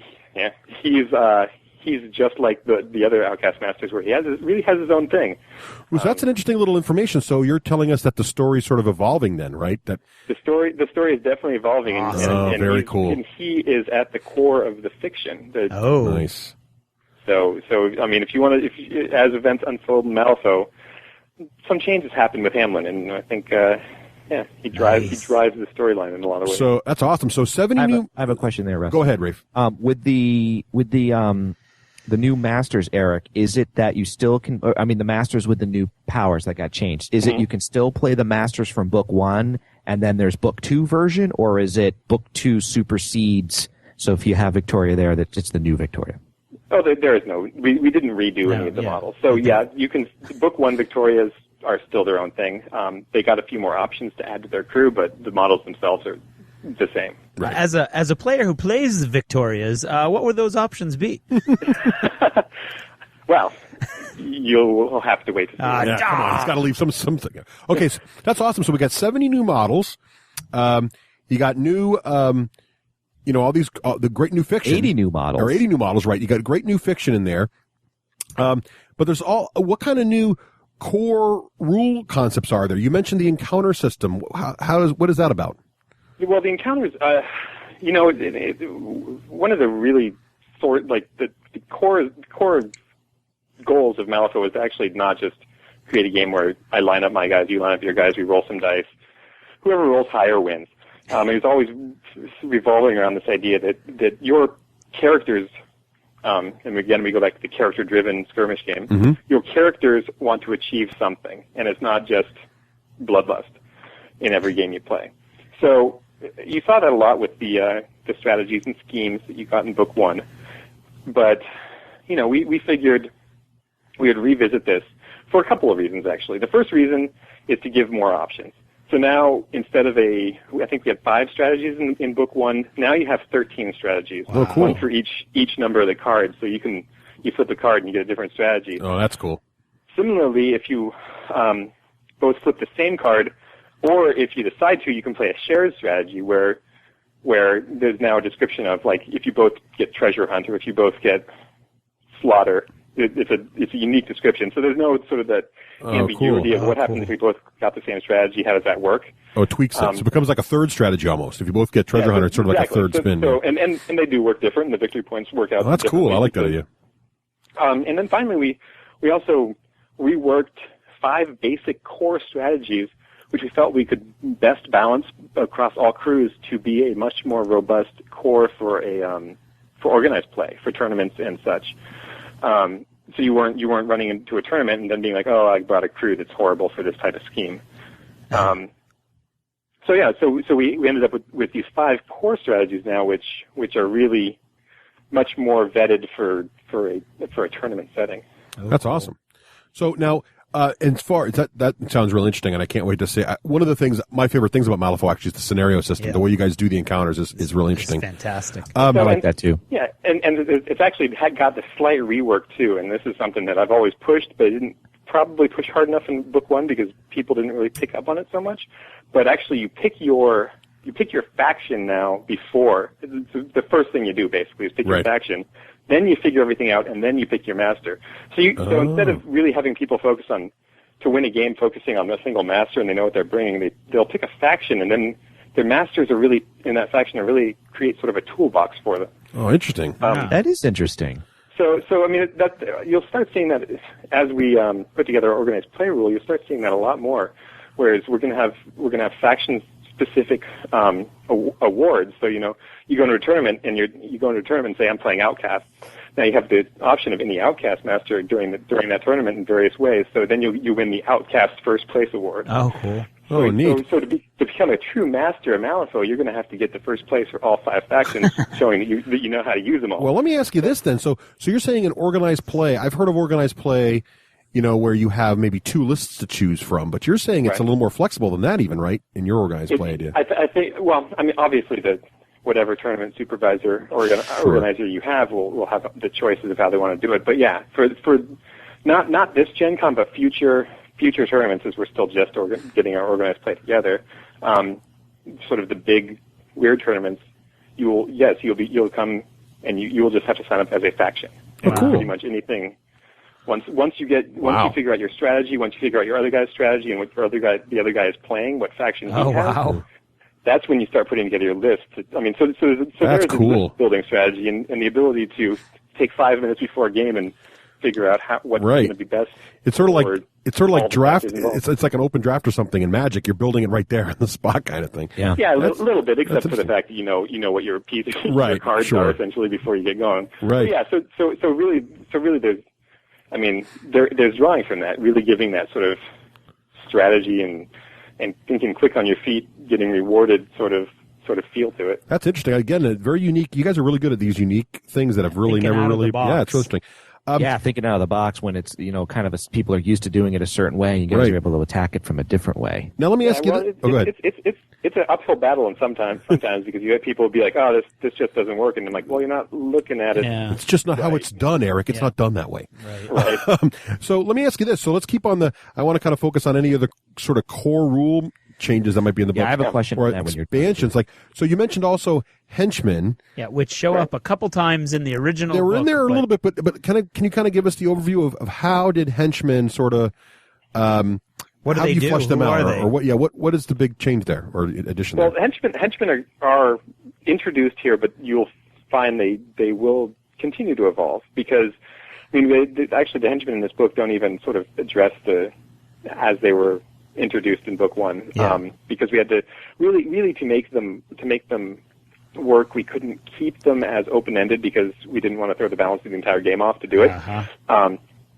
So we really focused down on making these characters that could take on the role of either a powerful minion or, if needed, you can use them as a master with sort of a limited selection of models under them. So, like for example, the guild has their henchman Lucius, who's the governor's secretary. Right. First time this has been heard publicly anywhere. Oh, cool. But and he runs pretty much the special units. So he can be hired by one of the normal masters. They're theoretically above him in the sort of organization. But if need be, he can bring his own special divisions. Oh, cool! And so you play a game with sort of these special forces, and his abilities all focus around that. Like he has an ability called Sniper in the Woods. It's not called that exactly, but instead of him actually firing, he causes one of the sniper models nearby to take a shot, and so really he's their dynamic is just somewhat different, and they basically either can join and sort of bring a unique flair to one of your other masters, or sort of bring a unique challenge and a new way of playing the game. So you can. So you're eventually saying they're sort of like mini masters, and you can. At first, for a long time, we called them minor masters. Well, there you go. And so they're so you can play them without a master and sort of like play more of a less mastery crew and more of a pure, regular guy crew, if that makes sense. Like I'm thinking to myself, I'm like, it'd be like playing War Machine without a Warcaster in some ways, or a very minor one. Like it's right, and sorry. Go ahead. And actually it's reflected in how they don't have a cache like the other masters. They actually have a henchman. It's just their henchman statistic, and instead of being forced to spend their cash on their cache of soulstones for the game, they can actually spend their cash on more miniatures. Oh, cool! So you can actually go into it if you pick a henchman and say that it has a henchman 5 ability, and you pay a 30 soulstone game, you can actually hire 35 soulstones for the models. So even though they're less powerful, they have the option of bringing more models to the table. So can henchmen use soulstones or no? Yes, all henchmen have used soulstone abilities. Actually, cool. all henchmen count as quote-unquote masters for abilities that target masters. Cool. So you can't obey a henchman because it has can't target a master restriction. That's neat. So even if you field them as part of your warband and you have a true master, and then you have a henchman, he or she can still use soulstones. So now you can have multiple soulstone users. That's pretty interesting. Exactly. That's really cool. Cool. That's interesting. Well, thanks for that little bit of information. Now, so if you, Eric, if you have, like, you're playing a 30 soulstone game and you have a master and a henchman, that force can be 30. It's going to be 30. It can be 35 soulstones. No, that's not. Only if it's the leader. That henchman stat only comes into play if it's the leader. Gotcha. Okay, good. A little piece of cheese. Yeah, you got to keep that nice. Cut off at the root. I like it. Cut the brie right out. No brie. Okay. Yeah. So you already gave us a nice little. I wanted to ask you about a new ability or person teaser, and you gave us one that was nice. I have a question. Yes. Lord Chompy Bits. Oh, he's an awesome model. Is a beautiful model. Oh yeah. Is that going to be sort of your visual centerpiece for Gen Con? It's turning into that, isn't it? It seems to be. It's a model that we really love. We wanted to do something bigger and kind of eye-catching and special and just fun, and it, as we were developing the model, and as we just realized that it was going to be a fun model. It's a fun model to play. It's a fun model to field. There's quite a few times, I don't know if you've read the stat cards which you put up online, but there's quite a few times where you get to reveal it, so you can sort of throw this model down different parts of the board multiple times in the game. So it really took on this sort of, it's a centerpiece in the game, and visually it's huge and beautiful. Something to draw the eye at Gen Con. There's going to be a normal one. It's going to be smaller. It's going to be more economical and reasonable and all those other smart business things to do. But every once in a while, you just need the massive centerpiece. I don't even know if I want to play it as a crew, but I'm going to ask somebody to buy it for me at Gen Con. Well, I've been loving it. We've been following the Wyrd Twitter feed. I've been retweeting it. They've been doing a little painting seminar with it or something and putting up pictures, and that's been awesome. So if you're a listener and you want to see what this thing looks like, go check that out because it's really cool. Now, to throw Eric a bone, because I know this is one of his cool little pet projects. Like, Eric, could you briefly give a description of the way the Dreamer works and what it does for the game? Because I know you're excited about that. And that'll be a little insight for the listeners. It was a model we probably came up with the concept for this model probably halfway through developing book 1 a year and a half ago even, and we just liked it. It's the idea of there's a force in Malifaux that can pretty much prey on the dreams of people in the real world. And then this force comes across this little boy, just an innocent little boy who it can't frighten. Think a little bit about Monsters, Inc. But it comes across this boy he can't frighten, and he brings this boy into Malifaux to terrorize him, and he can't. but he learns this boy has sort of a lucid dreaming ability, so he can conjure up, combined with the power of Lord Zombie Bits, kind of conjure up nightmares and conjure up these creatures from his dreams and sort of control the environment around him and twist reality. So the idea is this little boy just shows up in Malifaux in the middle of nowhere with no real understandable reasons to it, and then he just starts, the boy thinks it's kind of a fun dream and a game, and so he just calls up Lord Chompy Bits, which is his best friend in his dreams, and other nightmares that he can dream up, and they start wreaking a little havoc on the battlefield. So I just love the idea of a model or a game where you line up the worst Malifaux has to offer on one side, and then you line up a single little boy, 20 millimeter tall toddler, 7-year-old on the other side, and you go, okay, that looks even. That's even. and you go. That sounds cool. Actually, you mentioned he reminds me of Max from Where the Wild Things Are. Yeah. I think we have to convert him into a little Max outfit. There you go. You go do that. He looks because you got a little dressing gown on. Yeah. Now, I assume a little chunk of the new models that are going to be available are those nightmares you just referred to. Well, they actually aren't ready for Gen Con. But eventually. Yeah, I think that was pretty much the one thing that we really hoped to get for Gen Con, but didn't quite make it. As we mentioned earlier, there's maybe something I didn't finish up, but we will have the models in the booth, and our staff painters are actually going to be there painting up these models. So come by and thanks, thanks, Eric. Yeah, that's great. Yeah, that's awesome. I would come by, Eric, if I was able to go. Rub it in there, buddy. Just follow the Twitter feed. I think we're done with Eric. Yes, I have no doubt that I'll be getting pictures, Twitter pics, and iPhone 4 pics. But they are just about done. So, that's beautiful. So rest assured, you'll see them before too long. That is awesome. Now, so that's really cool, and I think there's a lot of interesting stuff coming here. Now, there's a couple more things I wanted to hit you on, though, since you got you on here. I got some questions too. Oh, you want one? Go ahead, Ray. Throw one in there. Yeah, I have one rules question. So with the I know there's going to be addition, and there's additional models with additional rules. Are there also changes to rules where you guys looked at them and you said, that rule never worked the way we wanted, throw it out, and it's a rewording or a reworking of the rule? In other words, if people want to play, the newest and the best. Now, I don't just mean the erratas may be in there, but actual, we do this completely different now. Is that in the book? So people should know that? There really isn't a fundamental change other than the one I hit on, where you have to pick your faction much earlier in the encounter process. Okay. That's really the only core rule that got changed. Other than that, a few little tweaks to some of the common abilities and triggers that you've probably already seen in the erratas. Now, is the errata in the book? So if someone owns this book and their first book, they have everything they need?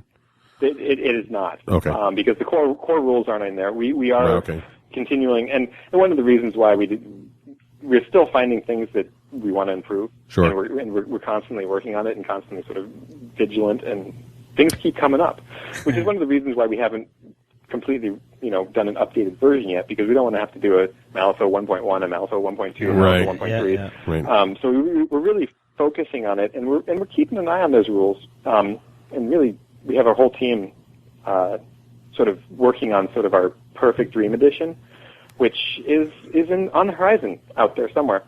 Perfect Dream Edition. All right, cool. We'll keep an eye out for that. Well, let me ask you about this then. So now, the other hotness that you mentioned in your little press release about this thing was the Special Forces. What's that about? Well, Special Forces actually hinted on it when talking about the henchmen. With Lucius, he has the Special Division of the Guild. And, for example, he's in charge of the Special Division. So it's not something the other masters have free access to. Or for example, in the Neverborn, there's a master, or the henchman named Kaladi, and his special forces is called the Army of Puppets.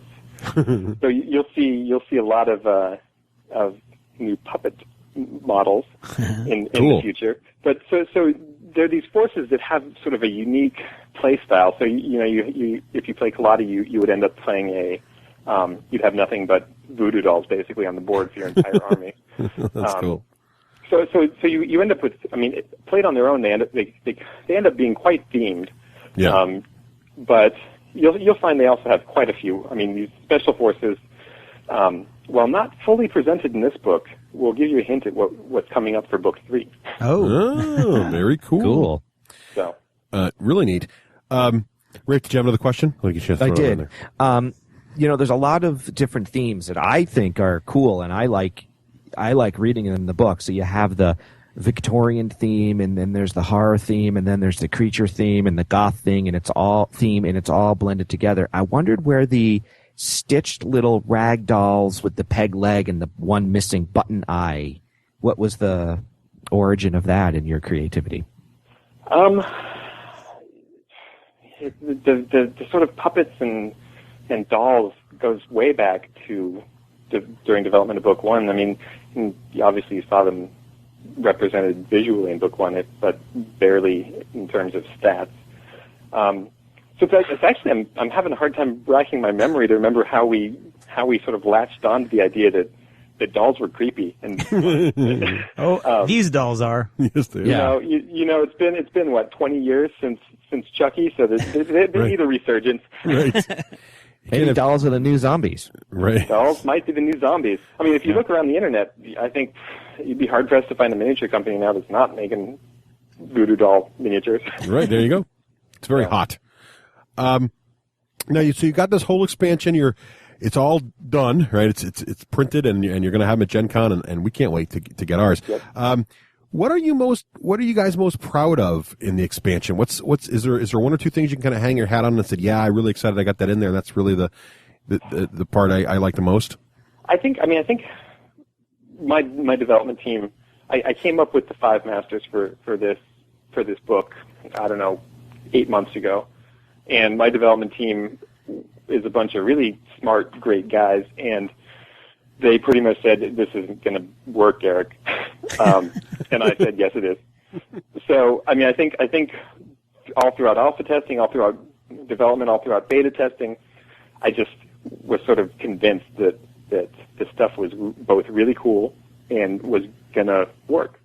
And I think it's just really gotten to that point now where I think it does, and I'm really proud of the fact that these masters all do something that is different and kind of unique. I mean, if you've reviewed the Dreamer stack card, which I've thrown up there, yeah. I think it's gotten pretty good response in terms of not being exactly what people have seen before. So yeah, I mean, it is sort of, I hinted on it earlier in our talk that I really threw myself out there in development terms of just sort of pushing myself to see what I could put together and what was fun and there is that sense of sort of achievement and pride that it came together. It wasn't, and we didn't have to cut any of the 5 that I came up with 8 months ago, and I think they all got to a point where it worked. So getting all the masters in there, that's awesome. So now most people, a young company like yourself, you've only had stuff out a year, and you got this big, second tier expansion coming out from Malifaux. That would be enough. Yeah. But not for Wyrd Miniatures. Not for Wyrd Miniatures. At the same time, you guys also announced something that in some ways is perhaps even more exciting than perhaps just the book, because this is a whole new thing that people from all kinds of games can get to, and the new hotness, you just announced a terrain system for Malifaux. That's right. So how did that all come to be? I mean, did you guys know you want to do this for a while, or how did that happen? Well, actually, I mean, obviously it came into it. It happened due to a partnership with WorldWorks Games, and just a sort of random email that got sent out back in probably a month or two after Malifaux had released.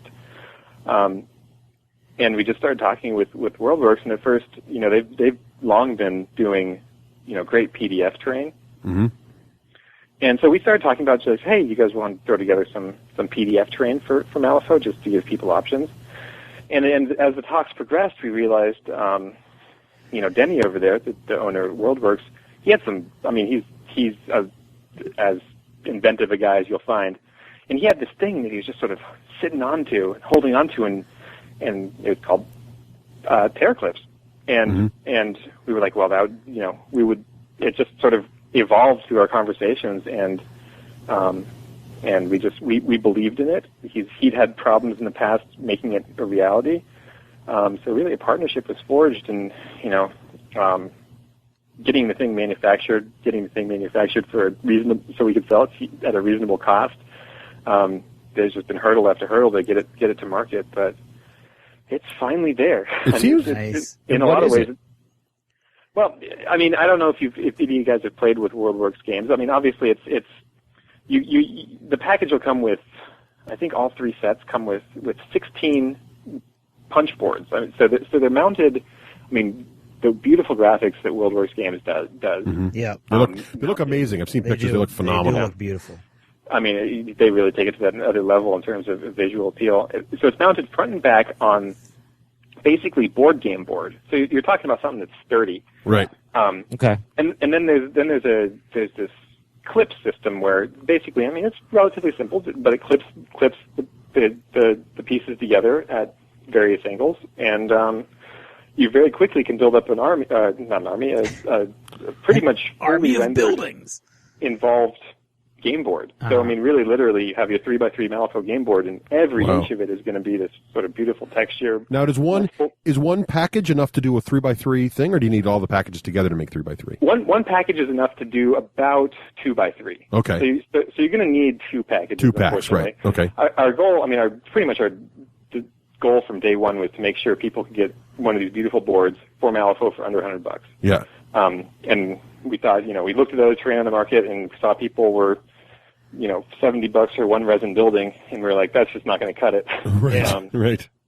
So we really wanted to get like that under $100 for a fully rendered, and like I said, 6 square feet. You get 2 of those, you got 12 square feet, and that's actually a board and a half. So you can do a second level on part of your board, whether that's going up levels in buildings, right. Or multiple tiers in a sewer system. But yeah, it just gives you those options for much more 3D play, and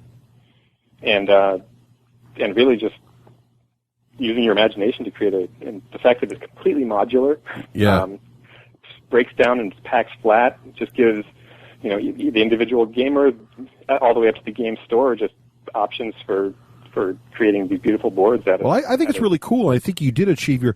For folks who haven't seen the announcement, it's each pack is $50, and you said it's about half a table for a pack. So if I just buy a $50 pack and Craig buys a different one, whenever we play, we snap them together.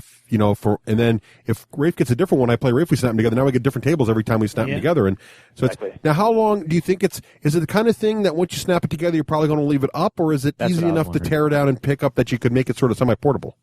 Oh, it should be completely semi-portable. I mean, it really depends on how much. Obviously, every time you put it up and every time you take it down takes time. Right. But obviously, it's made so that the clips slide on and slide off relatively easily. Cool. Now, what are the? Oh, go ahead. Sorry.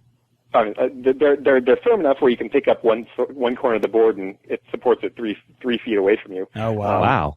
Pretty well. Nice. Obviously there's bend because it is board, but. But yeah, once you put it together, it's pretty solid. Now, that's interesting. I thought from the pictures that it was going to be like card stock you get in a board game, but you're saying it's more like the board game board itself of a typical board game. Oh yeah, it's wow. You look at a Monopoly board. It's the exact same stuff. As, wow, that's cool. No, I can't wait. Board. Wow. Now you've that's even cooler. That is totally cool. That totally exceeds my expectations. Eric, you mentioned that there are 3 packs for our listeners. Could you say what those packs are? What are they trying to do? There's the sewers of Malifaux, streets of Malifaux, and buildings of Malifaux. Obviously, the sewers take you down underground. The streets give you sort of multi-layers, but all sort of in a street theme. So you can have sort of balconies and terraces and stuff like that. And then you have the buildings, which you can literally make 50-story buildings if you had enough sets. And we intend to at Gen Con, if you're there. Nice. What did I do to you? But yeah, we're looking forward greatly to ripping open about 30 of those packs and showing you what you can do. I can't wait. I'm going to check those babies out. Very cool. Wait. Yeah, go ahead, Raef. One more question Go ahead. on the terrain. Terrain, yep. So I'm looking at the web. So go check them out, guys. When you see it on the web, it's amazing. So you were saying that the buildings, like I do see the street scene, and then the next pack is the buildings. But the street scene does show stairs and another level, and then like a tower. Does that come in one pack, or should you buy multiple packs to get that effect? I'm actually not in front of the web. But, Okay. I didn't mean to bring it. But if you look at the buildings and you look at the streets, pretty much what you see in one picture is actually probably about 75% of what you can do with one pack. Okay. Yeah, you can do more. So all those pieces are in there. There's no sort of hidden pieces that you're not going to be able to get your hands on. Right. Okay, I gotcha. But to make it perhaps bigger or fit the whole thing, you might want 2 of the streets of Malifaux to make it look like the picture on the web. And then you might be able to do 4 towers or 6 towers. Okay, that's awesome. Multiple really cool. ramps up and multiple balconies. It just gives you more options if you have a second set.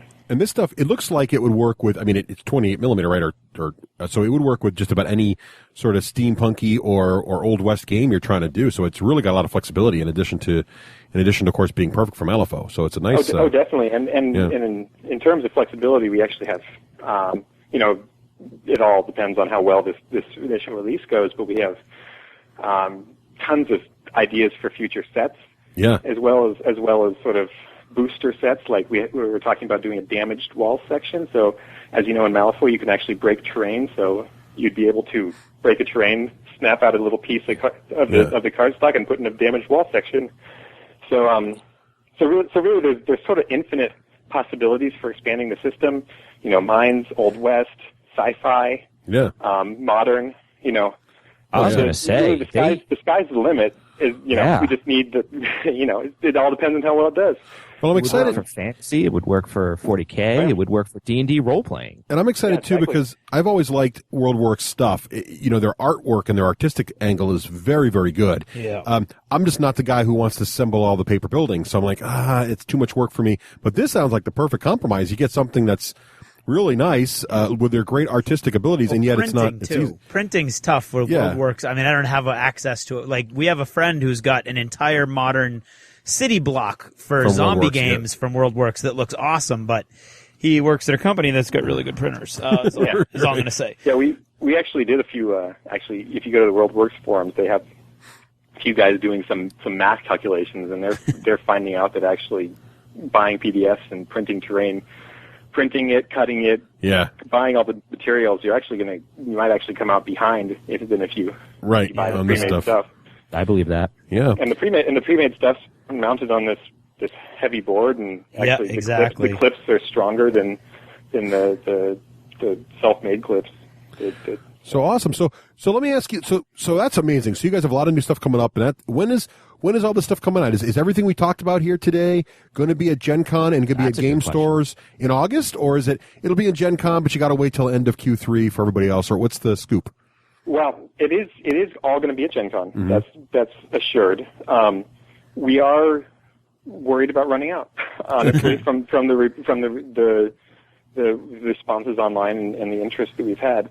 Terra Clips in particular, since it's a new product and we don't have, the warehouses jam-packed with it. But we do have the factory standing by, and hopefully, we want as much as anyone to make that phone call and say, hey, crank it up, let's get some more. There you go. Very cool. So it'll be at Gen Con, and then if supplies last, they'll be in your game stores soon, I guess, right? It will last. It will be available as long as supplies last. Right. And we're prepared to. I mean, we're not going to hide it from you. If we're out, we'll let you know, and we'll be as transparent as possible when it'll be back in stock. That actually makes me think, Eric, to help you at the booth once this thing airs, theoretically. I know some booths tend to say we're going to sell, 100 today and 100 tomorrow and 100 next day. Are you doing that model, or is it, nope, when they're gone, they're gone? At this point, I think we've only decided when they're gone, they're gone. We haven't discussed, lots the minutiae of those details, but no, we haven't talked about some each day. Cool. So that means you guys got to get there early to get my stuff. Yes. Yep.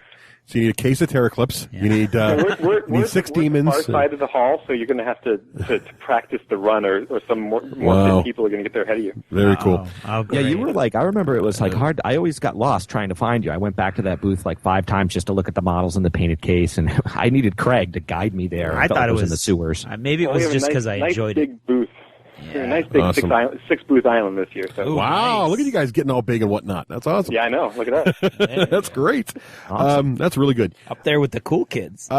So once Gen Con is behind you guys, what is next? I mean, is it right on to Malifaux Book 3? Do you got other projects going on, or can you talk about anything else, or are you just so focused on Gen Con that's all you're seeing right now? Yeah, sure. I can talk about everything.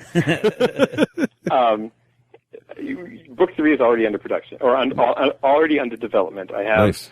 I mean, if we could probably cut more models. We actually had all the special forces in beta testing, and we decided that we had to cut it back because otherwise, I mean, the book 2 is already 50 pages longer than book 1. Oh, wow. We figured we wouldn't make it 150 pages longer by giving you all the special forces too. So yeah, you're going to be getting these henchmen in book 2, and they're not going to fully become realized until you get the rest of their special forces in book 3. So, and I can pretty much guarantee you that you're not going to have to wait till Gen Con next year to see book 3. Ooh, neat. So. That's a good teaser. I like that. Yeah, very that's cool. Very good. Well, that's excellent, Eric. Well, thank you so much. Guys, any more questions for Eric before we let him get back to his pre-Gen Con dreams? Yeah, I don't. I'm just getting more and more depressed. Don't worry, I'm bringing extra suitcases for you. Oh, Don't worry. good. All right, well, Eric, thank you so much for Yeah. coming on the show Thanks and for sharing all taking that the with us, and best of luck at Gen Con this year. Thanks, guys. I really appreciate you having me on. Thanks. It's our pleasure.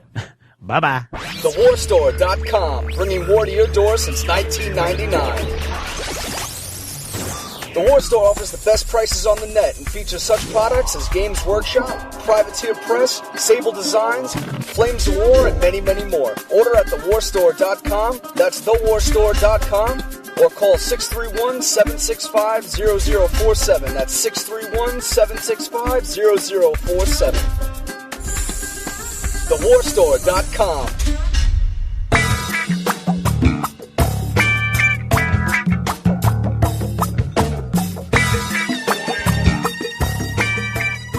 I'm Rafe, Hollywood Granger, and this is the Hollywood Minute.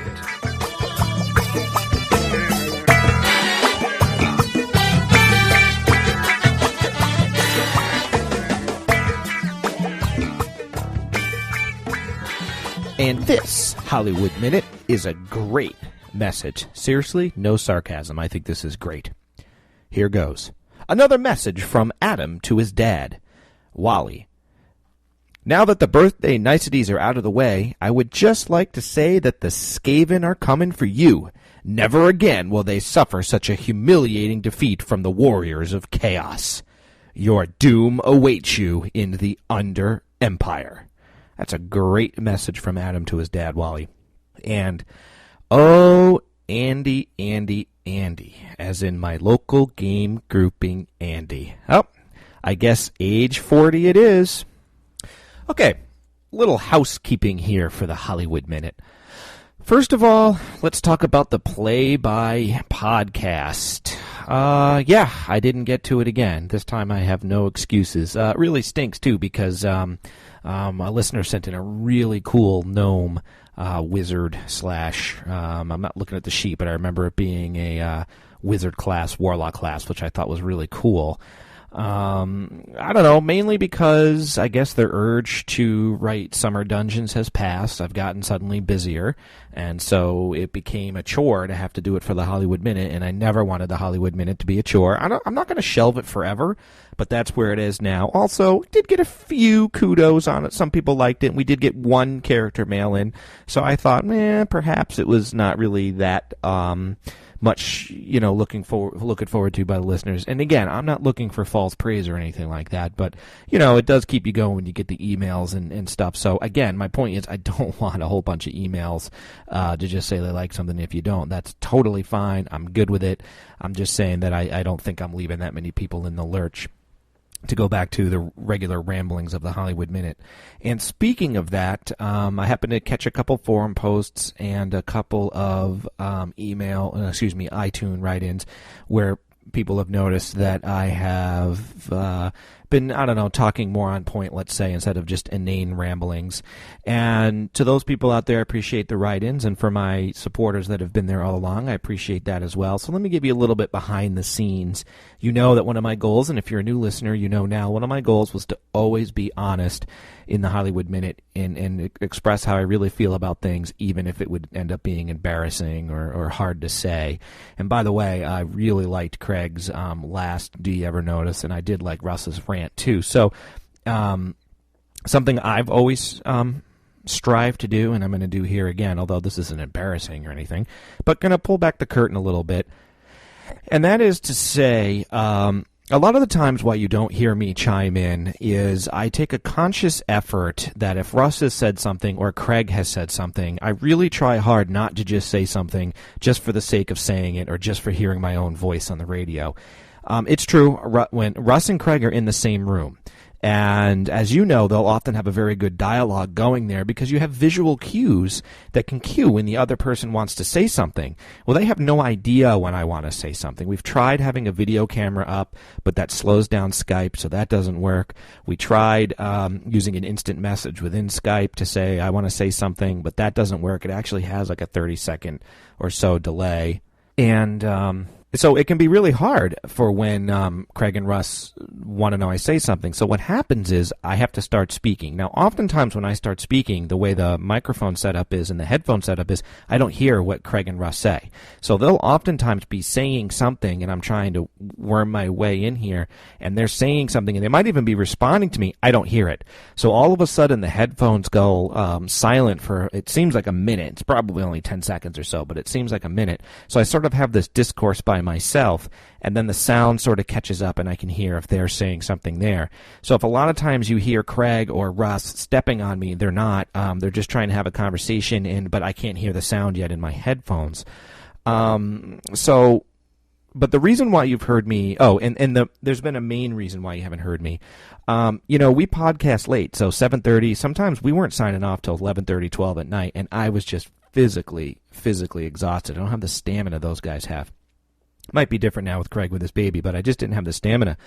And I don't know if you've noticed, I don't know if you're new, but when Russ has bullet points down, he doesn't waver from them. He'll read them. Now, he may speed up his talking, so every time I talk, I have to say, this is going to add 2 minutes here and 2 minutes here, 2 minutes here. I mean, it could add another 20 minutes. Craig's a little easier with that. If he has his bullets and Russ and I took the conversation one way or he had an interview, he'll sum it up. That's from his teaching background, I think. But not Russ. If he's got bullets, by garn, he's going to say them. And that's what a lot of you like about his reviews, is that he's so thorough.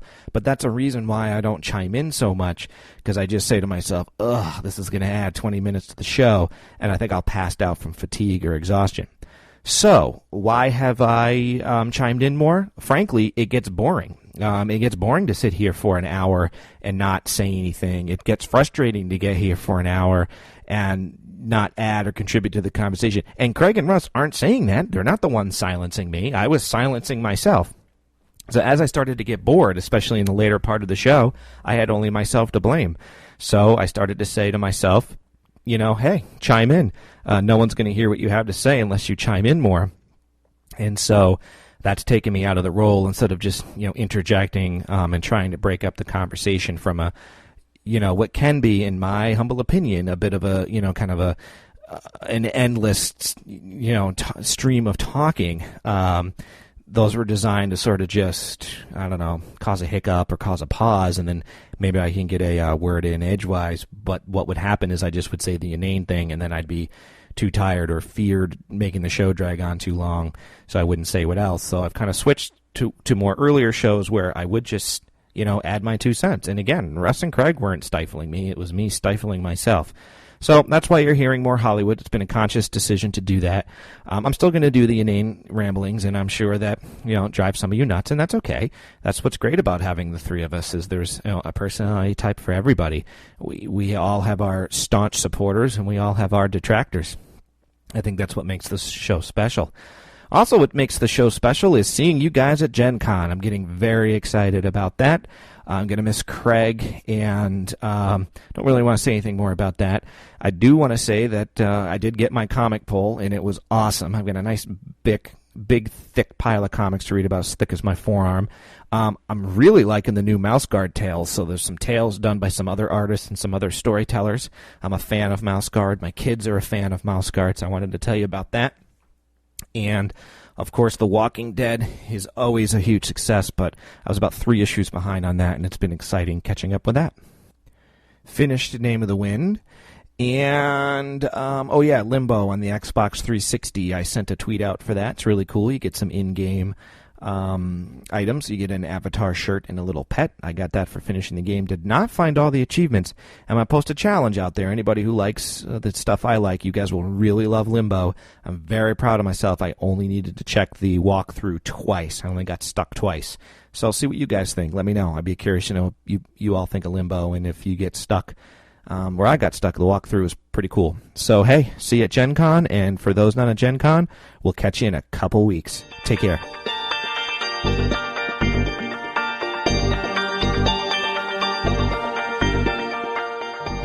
The D6 Generation Podcast. All of the mysteries of gamer culture revealed. The D6 Generation. Born to game.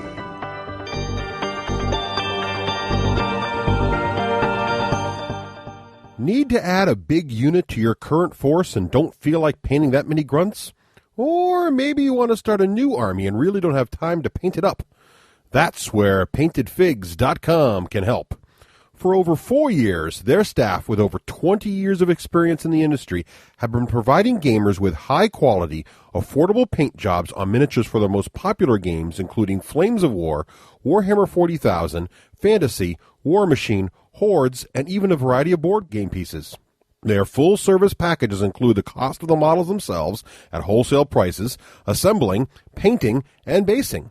And they now offer a super affordable dipping service starting as low as 99 cents per figure. Because they are able to get the models wholesale, you end up with a package appearing on your doorstep full of ready-to-play models at only a fraction over the retail price. That's why PaintedFigs.com is the official painting service of the D6 generation. Their name says what they do. PaintedFigs.com. High-quality miniature painting at the lowest rates on Earth.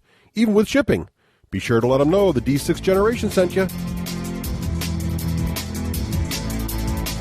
This is Total Fangirl.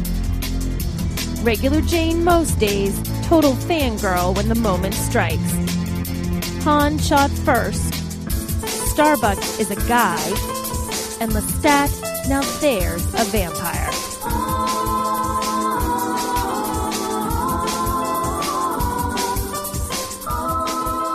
Hey everyone, this is Nicole, your Total Fangirl. You can follow me on Twitter at Nicole Wakelin.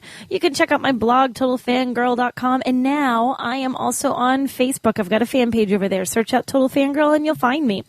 And this week the shout out is to Grant. You are my favorite gamer to game with, and not just because you are direct lineage and will someday inherit all my unpainted miniatures, Dad. Yeah, and Grant, you're going to only have one person to blame for the fact that they're all unpainted. That would be you, because if he's your dad, you've kept him up late at night, and you've probably broken all the ones that he painted already, and he's never gotten around to painting the new ones. Now, right now, it is Monday at 9:37 p.m. as I am recording this. It is the week of Gen Con, and if I look over on my handy-dandy computer, according to the countdown in the snazzy little bat logo on Gen Con's website, 2 days, 2 hours, 22 minutes, and 12 seconds until Gen Con starts, which is ridiculously exciting for me because I've never actually been to this before. Russ has been, 2 or 3 times. Craig has been, Raef has been, but I haven't. So it's the first time for me. I'm really excited. I am excited to play some games. I'm excited to get to do some interviews with some cool people. And I'm really excited about meeting people. The guys that listen to this show, people that I've met through Twitter, people that I've met through the blog. There's going to be a lot of people there for me to meet, and I'm excited to meet everyone and see. If you see me, say hello, because I love to meet people that listen to the show and put names to faces, and if you have a Twitter name, for crying out loud, when you meet people, tell them your Twitter name, so I'm not looking at you going, I don't know you as Joe, I know you as something else. But I'm really looking forward to that. Well, Russ has been before, and he is playing this game called True Dungeon. And he had an extra ticket to True Dungeon, the way things worked out. And he said, hey, Nicole, you want to play True Dungeon? And I said, Russ, what's True Dungeon? I don't even know what this is. And he said, well, it's like this dungeon game, like you're in a dungeon. I'm like, wow, that was really helpful. Can you describe to me what this is about? And he's like, well, it's not a LARP, but you're kind of moving from room to room and you have to complete different challenges, and the challenges help you, you have different characters. I'm like, well, it kind of sounds okay. I get it. It's like a little dungeon crawl game. He's like, no, but it's really cooler than that. You should do it. I think you'd like it. It'd be fun. Okay, I've never played this before, Russ. If I'm playing with a group of people, no, I assure you it's going to be great. Okay, now mind you, I have not ever heard of this before. I know nothing about it. I'm going on Russ's word. So then I'm all excited, and then all of a sudden, I start doing some research, and then he tells me, hey, and you've got these tokens. I'm like, there's tokens? Yeah, there's these tokens with skills, and they're really collectible, and people trade them out. And I'm like, wait. This little game that I can play that I don't have to know anything about has collectible tokens? How casual can this be if there's collectible tokens? There's people that are, collecting them, so they must be really into it. And I don't know anything about this game.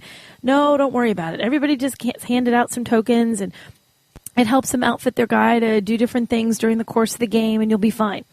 I then find out that Will, a.k.a. Shifty, has apparently purchased enough additional tokens that he could outfit the entire attendance of Gen Con with tokens. So now I'm getting a little nervous. This sounds a little bit more hardcore than just, hey, want to play some game with me? Then it gets better. I get this email, and this email tells me that I have to pick out which character I'm going to play, which class of character. So now I'm really getting nervous because this is like advanced preparation for a game, which is always something that scares me a little bit. So I start looking at this list, and I'm seeing I could be a bard, but I have to memorize runes, and I could be a cleric, but I have to memorize prayer beads. I could be a druid, but I have to memorize leaves. I don't even know what that means. Then I have to be a wizard and memorize outer planes on a map. Holy heck, people, this sounds like high school. I'm not doing anything that requires memorizing. So I start looking. Barbarian, combat sliding. Well, barbarian makes me think of Conan, and I don't want to be Conan. Fighter, monk. I don't want to be bald because all monks are bald. Paladin, rogue, and then I see ranger. Combat sliding with both hands simultaneously. I'm like, okay, ranger. Combat sliding with both hands. I can do that. Ranger is just, it's cool to be a ranger. Like the Lone Ranger, he was cool. The Rangers on Babylon 5, really cool. Rangers are cool. I can be a ranger. And combat sliding with both hands simultaneously, I can do that. Hey, dudes, I take Taekwondo 2 days a week. I've got mad combat skills. I can handle this much. So I'm all excited. I'm like, yes, I've got it. I'm going to be a ranger. I'm going to play this game. I'm going to totally rock. And then I notice who signed the email. It says, Game On, Cody.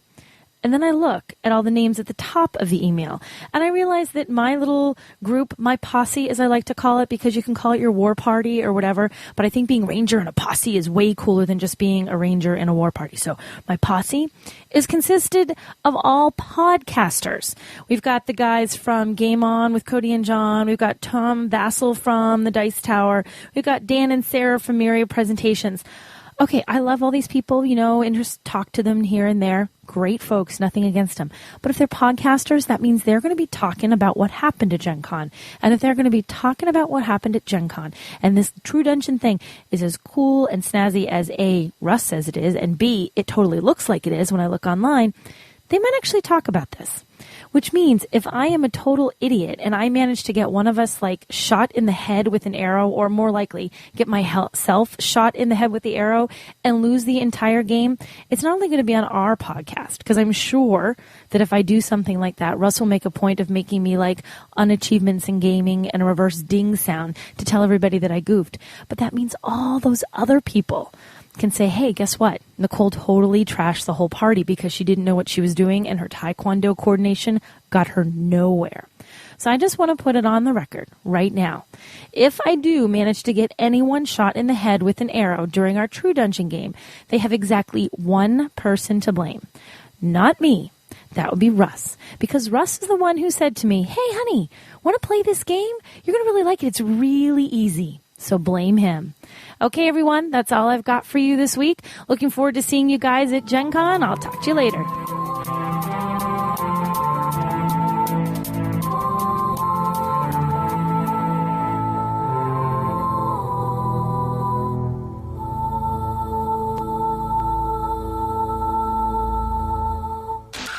myriadgamer.com. We've come a long way since Monopoly.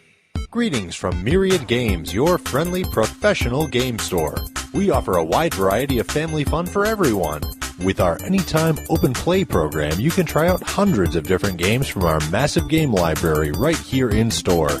And coming this year, our new Game Share program, which works a lot like Netflix, but for all your favorite unplugged games. Our MVPs will have an opportunity to participate in an alpha test of Game Share. So if you're interested in trying it out, sign up today.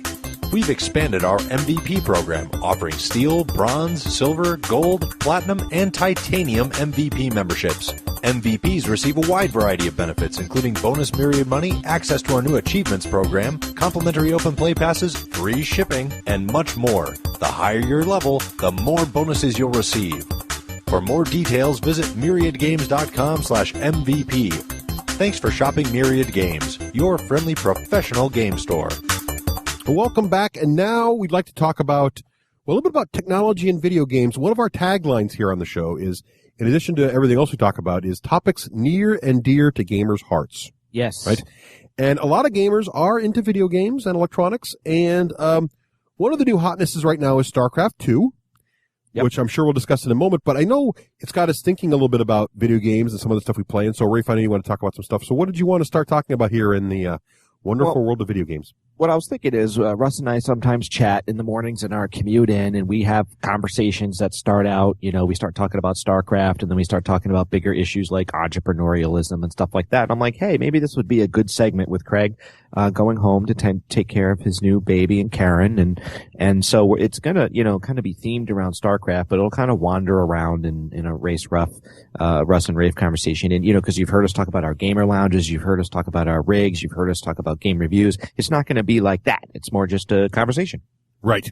Or something. So I started it off this morning, Russ, I was like, I have the game pre-ordered and I haven't gotten it yet. And we didn't even get in the conversation of why I haven't gotten it yet, but you did. And I wanted to know your impressions. So what were your impressions of StarCraft 2? And maybe we should we assume that there are some of our audience that doesn't know what it is? All right. I'll do a little background. So I'm a big fan. I was a big fan and still am a big fan of the original StarCraft game. For those who don't know, Blizzard really cut its teeth in the real-time strategy game world. So Blizzard are the guys behind World of Warcraft and WoW, right? Yep.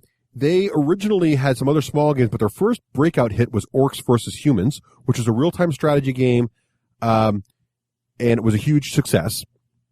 And that spawned a sci-fi version of the game called StarCraft. And StarCraft was also of course, a real-time strategy game, and it became a huge hit. It was originally published in 1998. It has to date sold, it sold 11 million copies back in 2009 when they last checked. I don't know what it's at now. And the original game was sort of a 3-act play, a story, but you played through the humans. There was humans, Zerg, and Protoss, and through the whole game. Yes. So the humans are like Space Marines, basically. The Zerg are like your big insect race, or like the Tyranids in 40K.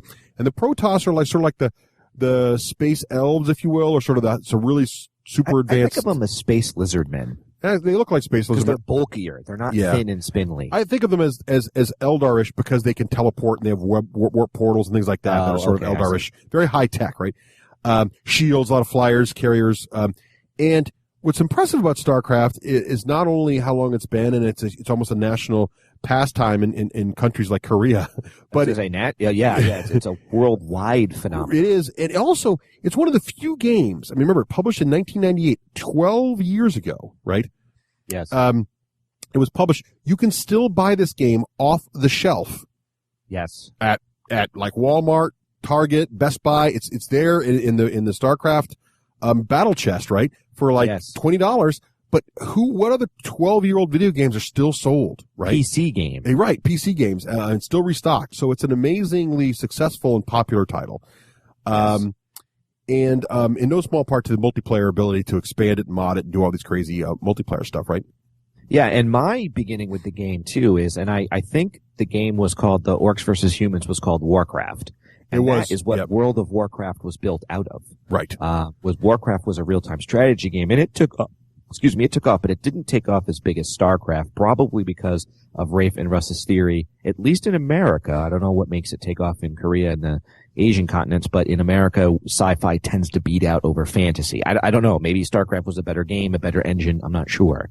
But I remember many, many, many hours of fun playing the real-time strategy game against my friends. We were in law school again. It's kind of around the magic time, actually, or one of the magic times. And Russ, do you remember how you had to dial up and you had to get the IP address? Yeah, in the old school. There was no yes. system to yeah, play. Right? There wasn't really. Remembering correctly? They eventually added BattleNet, which was a way to connect and communicate over the internet. And more about BattleNet later, because BattleNet's really expanded. But yeah, in the beginning, it was very much. It was 98, so it was still the internet and everything, but it was much more clunky to connect. But it was through a modem, wasn't it? I had a modem. Well, no, there were still. You could have been, but 56K modem or something. You might have, but some people did have. Broadband then. Okay. But, or DSL at least. Dropping all the time. Yeah. But, one of the things that happened was a lot of people played by LAN. Like I know I had a LAN set up with 3 PCs and that kind of thing. So it's a great game. And I think there hasn't really been, there was a couple small expansions like right after it. Brood War was the most notable, but that's it. There hasn't been anything really out for at least 10 years for the game. Yeah, and for some reason, and I'm not trying to make fun because there's some people that, you say Settlers of Catan to a board gamer, they are like, of course, but you say Settlers of Catan to a PC gamer, they don't know what you're talking about. Right. So a real-time strategy game is a game where you start with beginning units, and they usually harvest minerals, harvest resources. We'll just use StarCraft. You harvest gas, you harvest minerals, and then you have these tech trees where you can build the barracks, and that builds your soldiers, and then your soldiers, you can build them with stim packs. And it's a tech tree civilization type of game, but you're building, and at the same time, you have your opponent building in the dark, in the fog of war in some corner of the map. And it's kind of stressful in a fun way. That's what a real-time strategy game is. Right. Or RTS. And I like the multiplayer, but I just liked it for the story, really. But I did like playing with my friends, too. But the story's very faithful. The story? Because knowing the story, the reason why Russ and I wanted to talk about this with StarCraft is it's akin in the video game world to not knowing Lord of the Rings or not knowing Star Wars, right? Wouldn't you say? I would say so. It would be hard to claim yourself a PC gamer and not be familiar with StarCraft. Right. Now, if you're not a PC gamer, you don't know it. It's just like if you're not a sci-fi geek, you may never have seen Star Wars. But if you're any kind of, if that's your thing, you know about those licenses. And StarCraft is that kind of thing in the video game world. You either know it. You're either a video gamer and you know what StarCraft is, or you're not a video gamer because you don't. That's pretty defining. No geek cred if you don't know StarCraft, right? Right. So what I liked about, and what appealed to me in StarCraft 2 was the idea that, Blizzard has really taken, Blizzard, of course, has exploded since then. And one of the reasons there hasn't been any StarCraft for so long is because Blizzard decided to build this thing called WoW, World of Warcraft, and that became huge, and that kind of soaked up all their development time for a long time, building this massive, awesome online multiplayer thing that everybody plays. Well, finally StarCraft's back, and what's interesting about it is the single-player campaign, they chose some interesting design ideas here. Single player is only Terrans this time, right? So in the new game, the story is just going to be around the campaign, they call it. It's around Jim Raynor, who's the main character from one of the sort of main characters in the original StarCraft, is now the central character in the new StarCraft, and it's all about him and his adventures in this one. But they've already said there's going to be 3 installments. So the first game is going to be about the Terran point of view and what Jim's up to. Then the next game you'll focus on, I don't know if they've said which order it's going to be, whether it's going to be Protoss or Zerg, they have. But there'll be one about one other race, and then the third and final race will come up in the third segment. And I know some of the fans, including myself, are a little disappointed in that, but I have to say after playing it a little bit already, the story is so rich and so well acted and so voiced and so fully articulated and animated and drawn and done out and presented in the game that I'm glad they didn't, because I'm looking forward to like a full-fledged video game of just this one aspect of the universe, and then knowing, in a year from now or whenever there'll be another, a second movie, if you will, in the universe from a different point of view, but all around that. So I think that for me, it's sort of like, seeing like when Lord of the Rings came out. It's great. It's only the first part, but I know if they did a good job with the first one, the second and third are going to be great, so that's kind of how I'm looking at it. Yeah, now describe how you were explaining to me there's like cutscenes and stuff, because that sounds like while you're on a ship and you're walking around, like that sounds very different. So I've had a chance to play. I got in line at midnight to pick this thing up, and I did get the collector's edition. Well, what was that like? Were there tons of people? Well, that's the thing. It's funny because Nicole was teasing me because I'm an old fart now, right? So I go out at midnight, I get my game, and I come home and I promptly open the box, look at it for 10 minutes and fall asleep. And she's like, you went out at midnight just to come home with a box? But no, it's the camaraderie, right? I mean, there's 50, 60 people all there. They're hardcore Starcraft fans. GameStop or something. I went to GameStop, and the one in the mall. So they had a special mall only open thing. And it was pretty crowded, but they got us through quick because they had us pre-purchase, so we just could show them our receipt. It was very fast. But it was cool to just talk to all the hardcore fans and sort of be there and, experience the excitement around a new launch, just lining up to see a movie on launch day, same sort of thing. I mean, you could wait 2 days and see the movie with much less of a line, but it's kind of fun going opening night some days, right? So it's the same sort of thing for me. Yeah. Collector's edition is very cool if you're into StarCraft. It's got a really nice hardcover art book that is phenomenal, full color art book that's just great. It's got a cool little USB dog tag. It looks like Jim Raynor's dog tag. It's a USB stick. Just some little fun things like that. But mostly it's got the game, of course, which is what the hotness is. And to answer your question though, so in the single player campaign, you're looking at, first of all, when you're on the ground and you're managing your forces from your sort of 3D isometric view, right? Because you're kind of above and to the left. Isometric view. Well, isometric is sort of it just means that you're above and behind, sort of like you're up off of a 3D plane, right? So on the table, if you think about how you look at a 40K table, it's almost isometric, right? You're higher than the table, the miniatures are below you. That's sort of how StarCraft is, except it's all animated and working. And you can zoom in and out and rotate, but that's all there. And as you're looking at the game that way, the story is even more. In the original StarCraft, they really trailblazed the idea that story events will happen during the game, right? And they did a lot of that. But in this StarCraft, it's even more so. Like, this is not a spoiler because it's like the very, very first mission. There's like these holograms, right?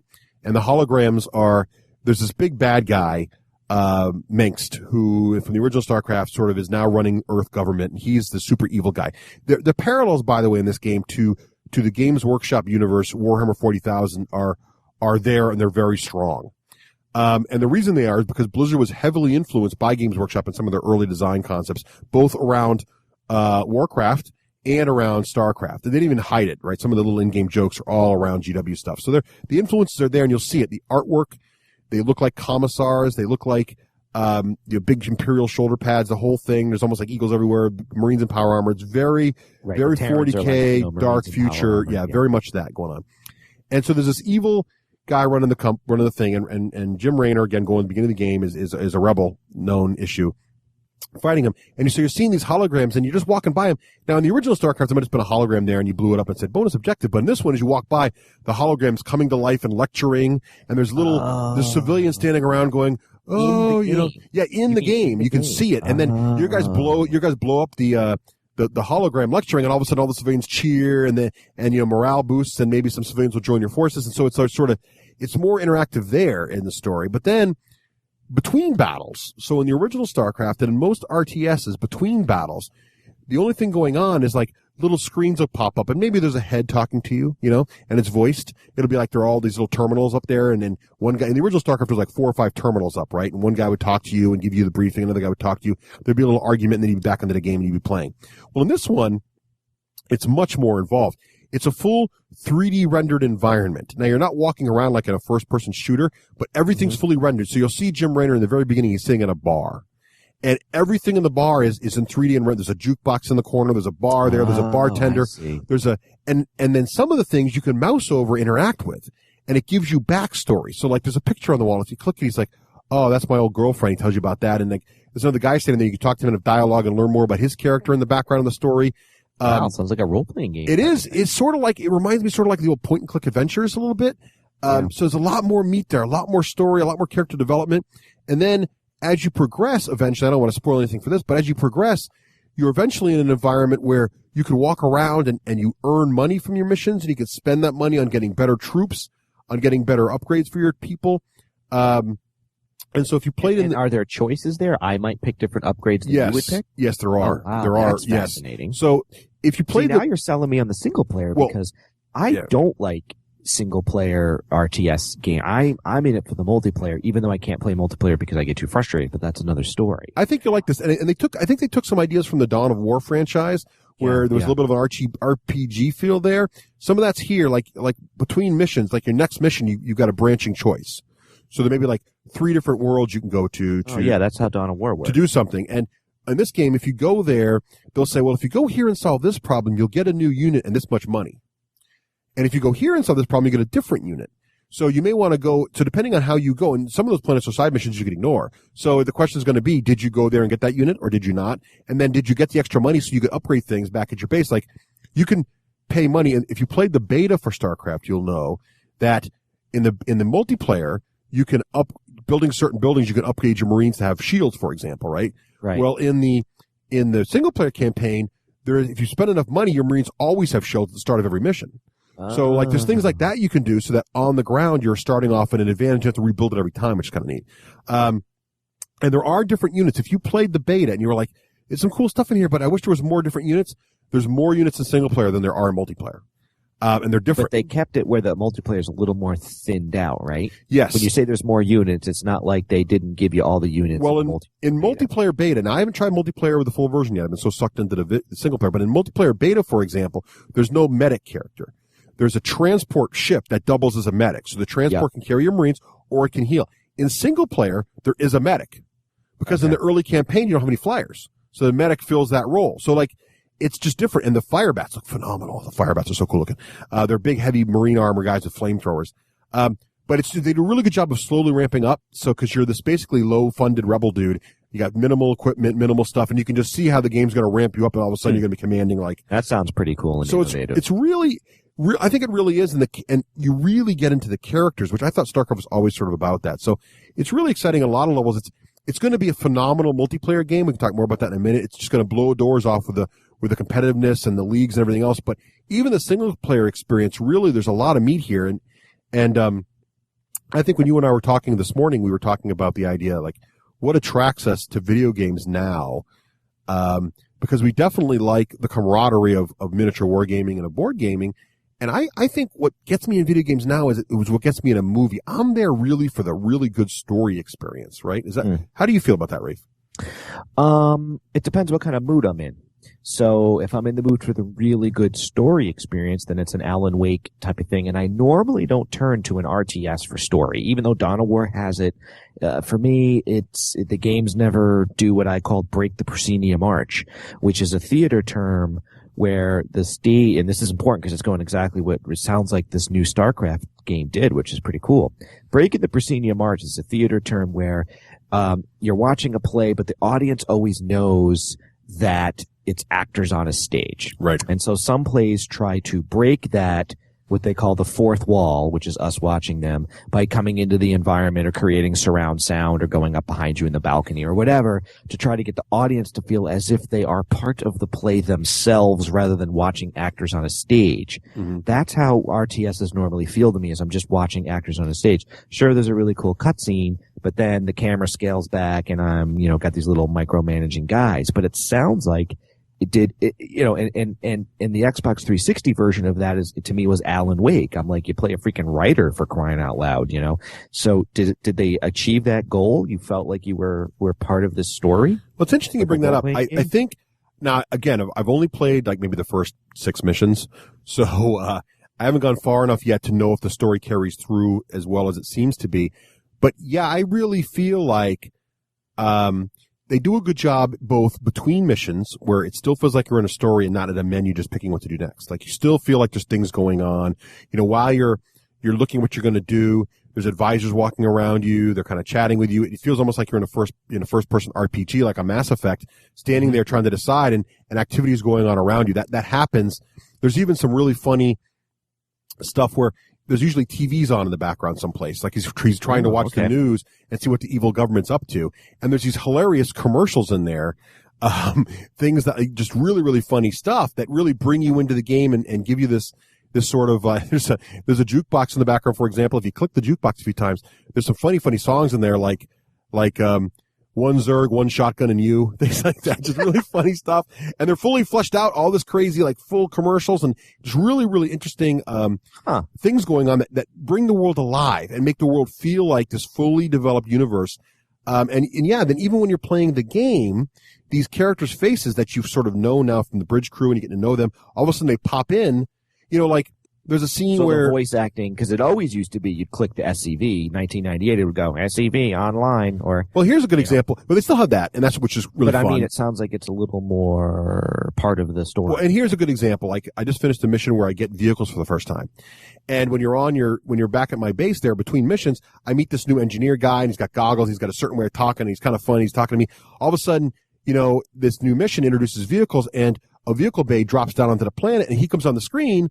The engineer guy starts talking to me, and suddenly it feels more interactive. Suddenly it feels like that guy just, my Scotty, basically, for lack of a better term, just hooked me up with some new equipment, as opposed to in normal StarCraft or normal RTS, like, oh, here's the mission where I get vehicles. Just for some reason it felt more. Right, or, they unlocked the tank. Right. It was it felt more story driven, even though that's exactly what they're doing, but it sort of felt all of a sudden more story driven.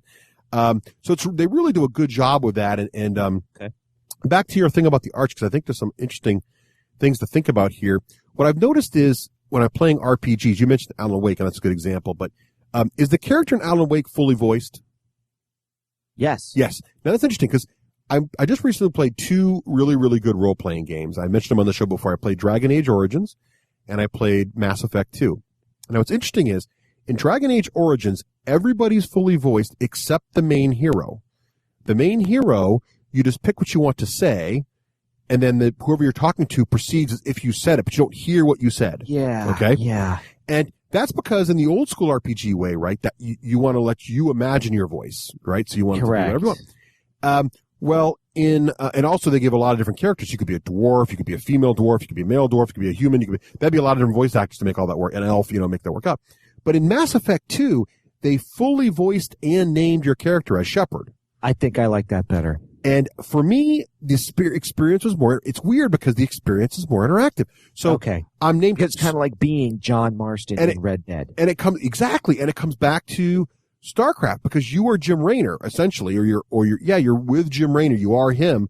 And because of that, you're more into the game where I thought if you'd asked me 5 years ago, what's the way to be a video game? It's make a hero that's exactly the way I want with exactly the name I want. And what I'm finding I might have in my head. What I'm finding now is, like you mentioned, Red Dead Redemption, playing that hero and being a character. They named him, they voiced him, but it feels like you're him. It's like being in a movie. Yeah, and I'm with you because all the ones I remember, Max Payne, narrated by the voice actor of Max Payne, BioShock, narrated by BioShock, and can you still remember, the ending lines there? I suddenly have the wrong one. I have Portal, which is the cake is alive. Right.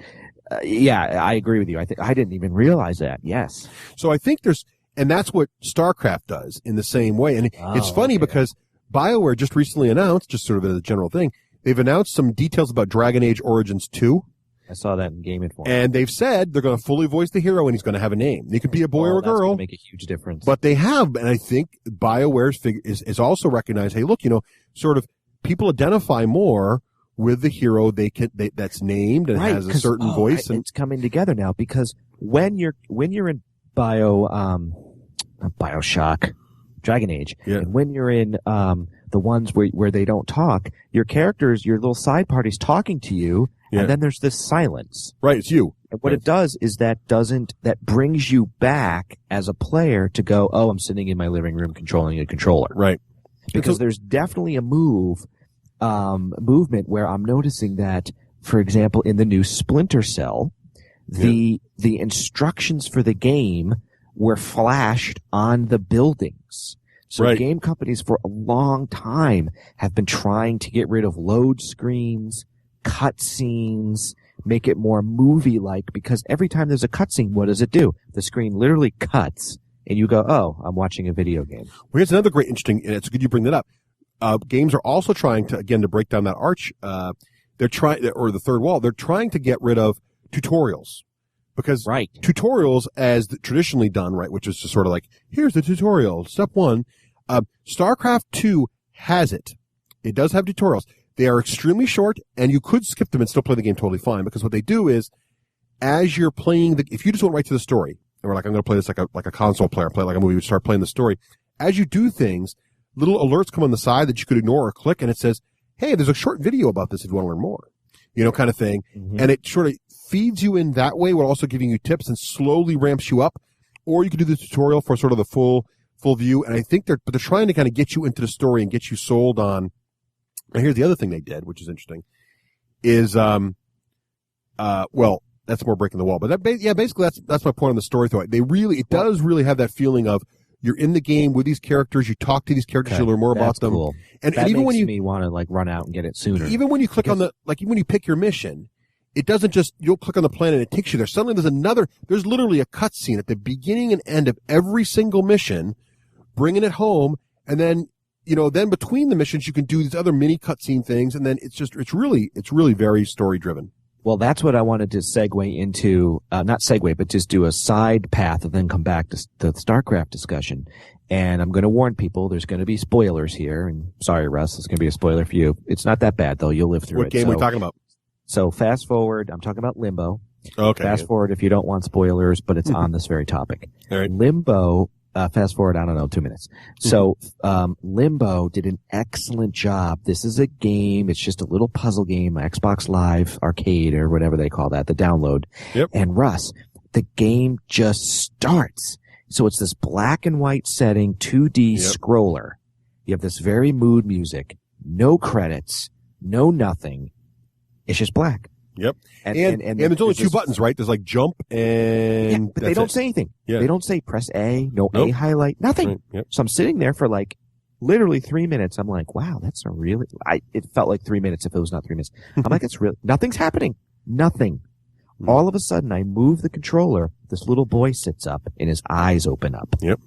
And I'm like, I played the demo. It's pretty neat. It's really interesting. And I like how it's very artsy, which I like. It's very, very artsy. But they broke down for me the proscenium arch because it didn't say, now move forward. There wasn't an arrow. The game just started by sitting up and then you move and then you come to a thing. And I'm like, well, I'll press A to jump. Oh, look, he jumps. Yeah. No tutorial, no button flashings, no nothing. And for whatever reason, because it was artsy, I'm like, wow, they did it. They just started. Yeah. It's very cool. Now, there's been a couple good games like that. Not many, though. And that's a really good example, I think, of, Limbo's getting great reviews, and I definitely want to play that one through. It's a good game. Yep. Now let's talk about multiplayer, though. Okay. So, a couple more things that happened, just sort of outside the story-driven stuff. The other thing they added before we get to multiplayer is they've added achievements. Now, Blizzard played around with achievements on WoW recently, but now they're not even hiding it. They're just calling them achievements. It's just like, Microsoft, you win. It's awesome. We're calling them achievements. And basically, I found they're already working because, you see your objectives up there. And there's one mission. It's not a spoiler. It's like the second mission. You're rescuing colonists from a planet the Zerg are attacking. Right now, you got to get 50 colonists off the rock. Right, but there's just tons of them. So typical StarCraft, you could probably lose 2 or 3 ships and that containers of them. And that's fine because you just got to get. But of course, there's an achievement for getting them all off. And literally, I'm like one away. Last minute, I'm like, I lost one. Oh, start over. I just wanted that achievement.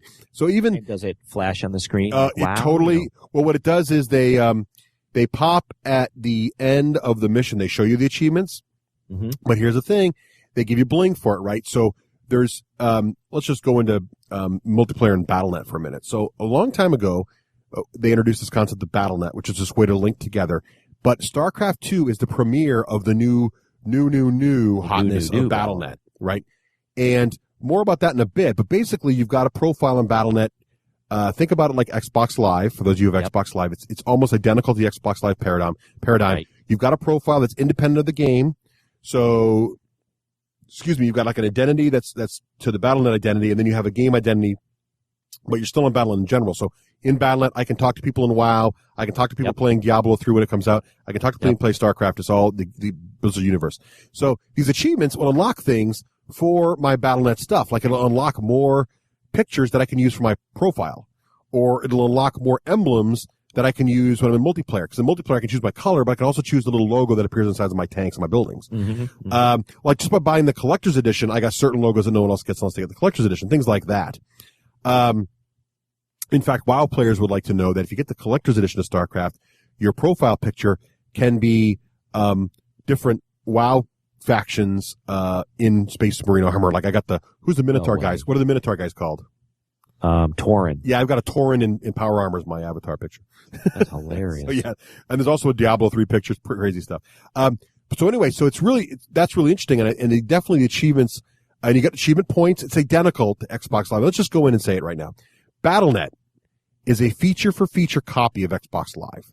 Mm-hmm. Not that it's in any way a bad thing. I mean, or not that it's Xbox Live did something so unique that it couldn't be discovered. I think Xbox Live, what it did was very unique. Because I remember when Xbox 360 launched and they had this thing called achievements, everybody laughed at them. Like, who's going to care about that? The achievements is. Yeah. Oh, yeah. No, I mean, super no, it's not just achievements though, okay? They've got achievements, exactly the same. They have a concept called parties. And guess what it's called? Parties, same as Xbox Live. Right. What the party does. Not that unique. Well, it's unique in that parties are game independent. True. Right now, Xbox is the only system that I know of, and maybe Sony did this recently, but basically, now you can do it on the PC. You can fudge your way around with Vent you stuff can use like Ventrilo or whatever. But on a platform like this, you can link up and talk, and your party stays persistent between games or in different games. Right. Which is interesting. It is nice. So I can be chatting with Raef, and he's in, WoW. Just like on Xbox, I can be chatting with, he can be playing Crackdown, and I can be playing, Gears of War. It doesn't matter. We're independent. Mm-hmm. They also added, as I mentioned, cross-platform communication. And the other thing that Raef is excited about, I know, is they've added what Xbox calls true skill. True skill, rankings. Yep. So how this works is after you play a few games online, ranked games, so you go and you try some games, they start building up how good you do, and you get a ranking. And that ranking then, when you go to play a random game, so I just feel like playing a random game of StarCraft, it'll go out and find someone with a similar ranking to you and pair you up. Mm-hmm. So as you get better, you'll play better people. But if you are good or only average or beginner, you should not, in theory, get paired up with someone who's great, except at the very beginning of the service when people are all at zero level, right? So, or, for reasons that they like to prey on noobs, they log into their sister's account. I guess, but it would be a lot of work, right? Because you have to have a separate battling account with a separate email. I don't know why they think that's fun. Some people think that's fun. Yeah, it'd be tricky to do, but I guess you could do that. But so I think that's really interesting, and I think it's a good thing, and I think what's fascinating for me is that I don't think many companies could do something like this unless you had an ecosystem as big as Blizzard. Oh yeah, I mean there's. And I'm getting a lot of these datas and facts that I'm about to get into from the podcast known as The Instance. And so just go there for the original source. But, there are 12 million people who are subscribers to WoW. Right. And so they are large enough. I don't know. What is Xbox up to on live now? Xbox Live is at 25 million. Yeah. Which is a lot. So, when you think about that, huge. And they pay they pay less. You pay $50 a year for Xbox Live, and you pay $12 a month for WoW or whatever it is. Well, that's what's interesting. You're not paying for BattleNet though. No, BattleNet's free. Because StarCraft, you pay and you're done. You own the game, have fun. Yes, that's interesting. But they have another money-making paradigm built into StarCraft, which we should get into. And this is like what I call the Steve Jobs version of Battle. So exactly, because they're basically Blizzard's looking around and going, well, I'll take some of that. That works. I'll take some of that. That works. Yep. And what they're not even. No, they're not even. Yeah, that's fine. Whatever. So they're also creating another thing that made StarCraft have the longevity it has had, right, is this idea that you can create mods for the game and create your own maps.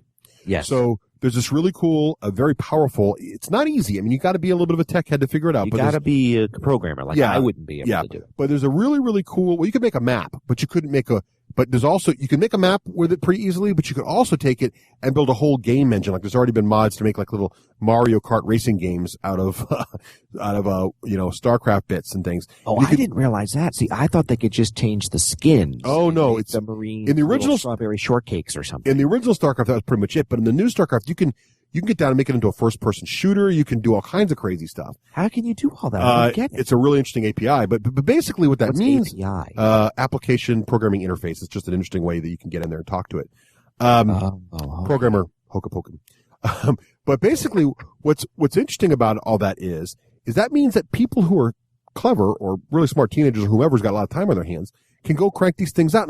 Now that was the original StarCraft, had some of that, but in the StarCraft 2, not only do they have that, but they're creating inside of BattleNet sort of this online StarCraft store.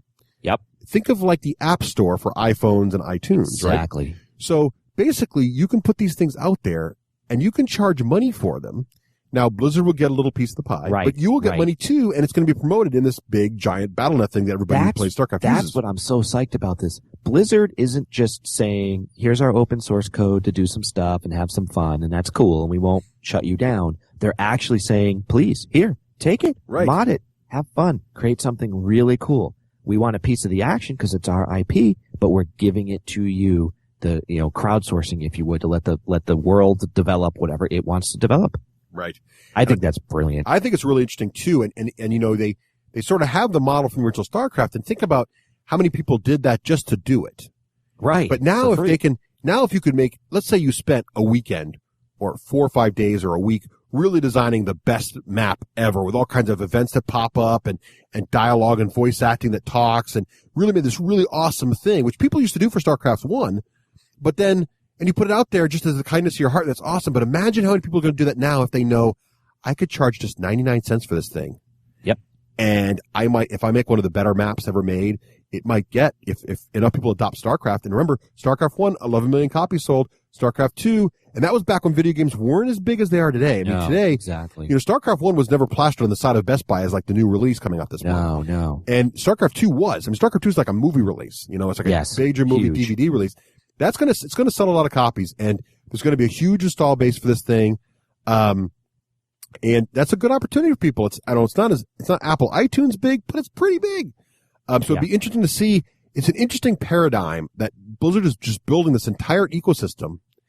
And I wonder too if it's a little bit of a test bed for this idea of MMOs, which an MMO could make money that way. Would you need to charge monthly fees? Like if you could somehow build an ecosystem that way. No, they didn't talk about that on the instance, but this is something I got from them, which I thought was fascinating, is WoW is not open like that. Now you can build add-ons for WoW, but the add-ons are things like, I'm going to build an add-on that better organizes your bags than the in-game does. But are those add-ons all free, or can you charge for that? Well, that's interesting. They started out with their free. Blizzard's thought process on that is, you can do them, and we will allow them, but at any time, if we don't want to, we'll take them over.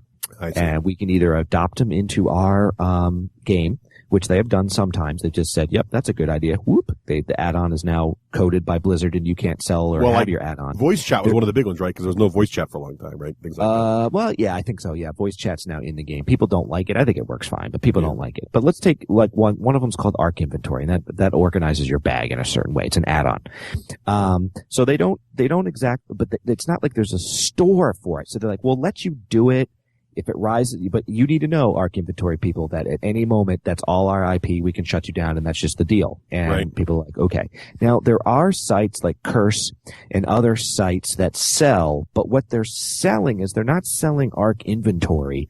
They're saying, hey, this takes bandwidth, this takes server space, this takes money to have us be able to update this thing, and so the money's for that, not for Arc Inventory. Does that make sense? Yeah, but what's nice, it sounds like the StarCraft paradigm is going to be, hey, let's stop beating around the bush. We all know what this is about, right? Let's just make some money together. Exactly. And what Randy Johnson was saying on the instance, which I think is a good idea, is, there's people that play PvP in WoW, and they play different maps, and the maps stink for whatever reason. The games aren't fun, and they're like, imagine if Blizzard would open up the maps to the community, and they would come up with a really cool map for WoW. That's kind of the direction they hope we're going. Nobody knows if that's what they're doing. But that would be a very interesting thing if MMOs started to take advantage of this type of crowdsourcing. Now, there's another interesting thing going on here with StarCraft 2, which I thought was fascinating, was they have this, and this is just sort of a little minor thing. I don't know who's going to take advantage of it, but I thought it was interesting. Battle.net also does cloud save game storage. So what does that mean? Yes. So that means that when you save your game in StarCraft, it saves to your local PC, but it also saves a copy of it on Battle.net in your account. Isn't that interesting? And what that's for is, so then let's say Raef also has StarCraft, and I'm in Raef's house, and I'm bored in Raef's house, and I really want to play StarCraft. I can fire up Raef's copy of StarCraft, sign into Battle.net under my account, and I can load my save game and keep going. And then I can save it again. It goes back to it's back on the cloud again. Sort of interesting. You know what it also does? It creates a very interesting legal question. Unlike WoW, where you pay a monthly subscription fee. Right. Because am I thinking this right, or am I getting this confused with another game? Can you play StarCraft not through Battle.net? Do you have to be online? There have been games. I know that, Valve just had a problem with that, or somebody released a game that required you to be, or Ubisoft did it, that required you to be online. On Steam or something. Steam does that now. Steam does a thing where they verify. I think I have not tried StarCraft. I don't know if you need to be. Because what's interesting is you go to Battle.net to launch WoW now. So I don't have StarCraft. Do you go to Battle.net to launch StarCraft? Well, no, I double click on StarCraft, but it immediately prompts me to sign into Battle.net. That's what I'm saying. Yes.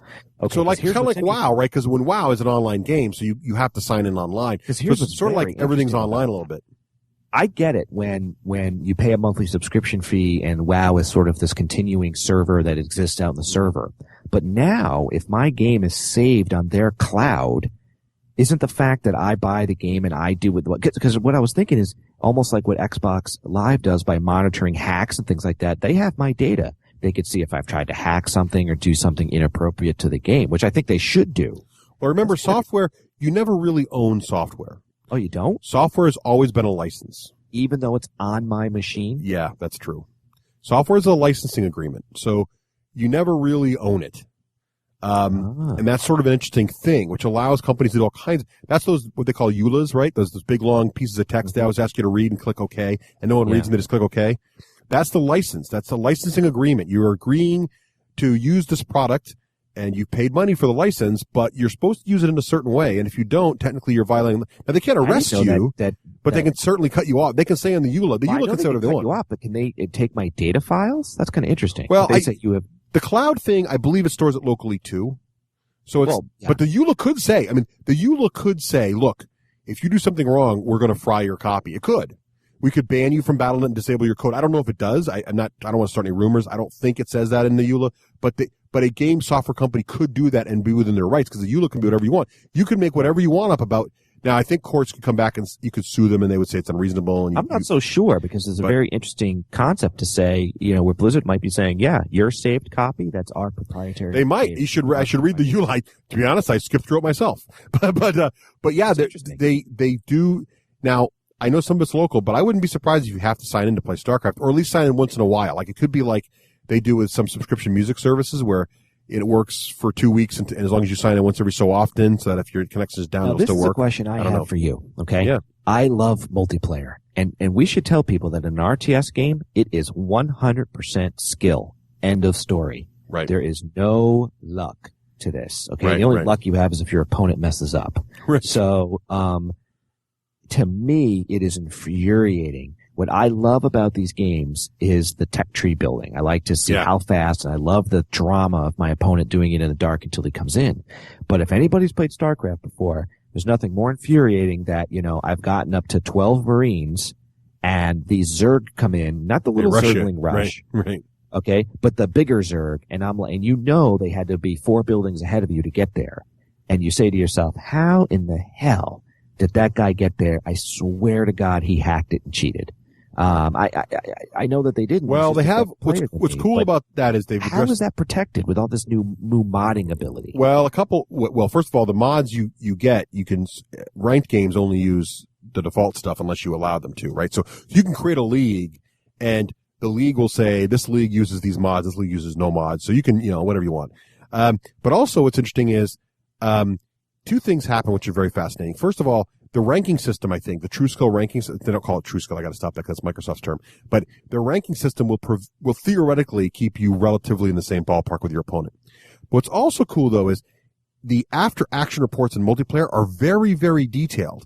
Like to the point where you can see where in time the person built each building. Yes. And what they did. So if you're really trying to learn this game and someone really does own you that way, you can go back in and say, oh, that's how he did that. Yeah. There's where I was doing this, but he was doing that. Oh, he built 13 workers. Do you ever feel like that when they're way ahead? I don't mean kind of ahead of you, but way ahead of you, or you just no, that happens. No, usually I'm not doing something right, and I prefer the more relaxed games. But yeah, sometimes you get a little competitive, and someone just owned you that way, and that's just something you got to watch out for. But I definitely feel like what I like about it is, and the first game I saw this in too, since we're talking about general terms, was Bungie and Halo 3.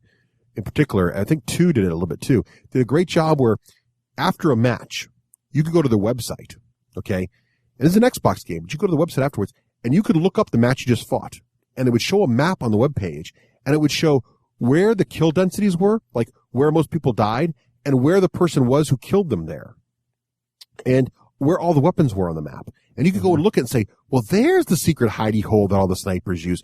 Oh, there's where I died. And you could really, if you really wanted to learn the game and master it. So that's what I think is interesting about some of these games, and especially a game like StarCraft now. And Halo is very much the same way. The Halo guys, the Bungie guys, are really focused on story, but they're also very focused on an extremely competitive but fun multiplayer experience. Yep.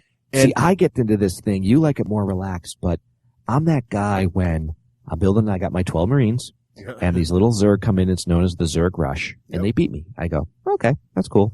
And the game will end, and I'll play it again with a different opponent and a Zerg. And I know the Zerg Rush is going to come. And I'll keep tweaking it. I'm like, is it 8 Marines? Is it 10 Marines? Do I have 10 SCVs playing the mines? Do I have 8? For whatever reason, I can do that 10, 12, 14, 15 games in a row. But an interesting thing occurs. After each time I get beaten, I get just a little bit more pissed. And then a little bit more pissed. And then a little bit more pissed. And, but it's addicting to me. That scenario is 10 times more addicting to me than any Magic card game ever was.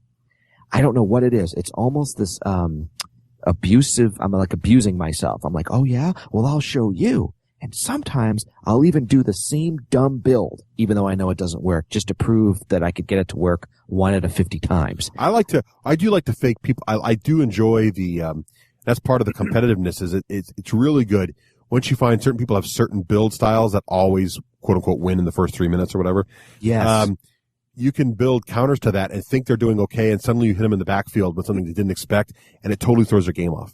I love that. There's a lot of, in StarCraft, there's a lot of paper, scissors, rocks. I mean, there's a lot of, they can Zergling rush you, but if you defend it the right way, they are now wide open to your counterattack kind of thing. And that's still in StarCraft. I consider it the ultimate victory when they Zerg rush you and you survive and they quit the game.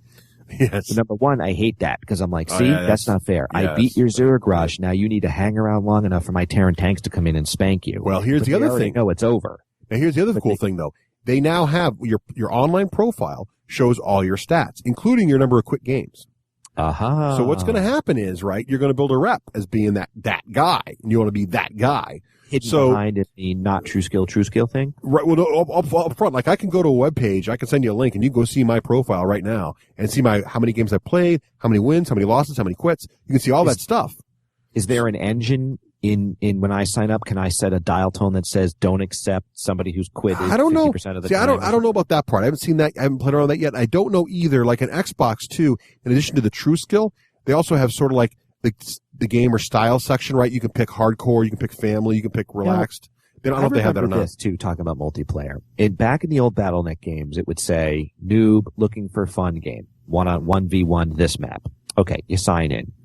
It would seem like, Russ, 75% of the time, it wasn't my counterpart on the other end who I'd be like, hey, you want to do 10 minutes, no rush? Yeah, sure. I'd go, you want to do 10 minutes, no rush? Yeah, sure. What were they doing? 2 minutes, they were rushing you. Right.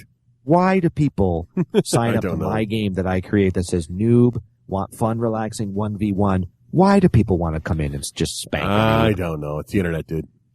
But what's good about it is they also they're building the Friends Network thing, so you can link up with friends. And if enough of your friends play StarCraft, and it doesn't even have to be local friends, what I'm kind of excited about, especially in the internet age, and especially now, it's one of the advantages of being on a podcast where people actually hear you.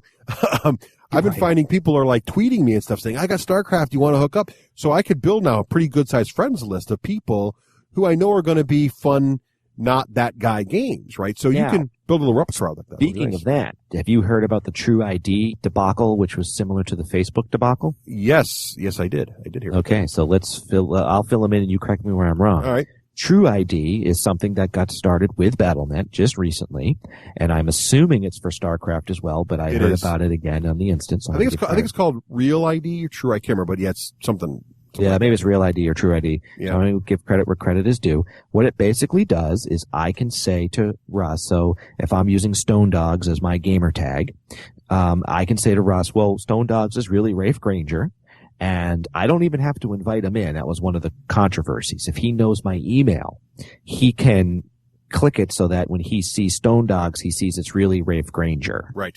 And the concept there, I think, is brilliant, which is, again, to create this. So we have podcast listeners out there, instead of gamer tags and say, oh, that's Raef. Because, some of our friends, you might hear us talk about Shifty, but you're not going to know what the heck his gamer tag is. Right. But if it says Will, you're like, oh, that must be Will, the guy they talk about in the D6G. Yeah, I'll play him.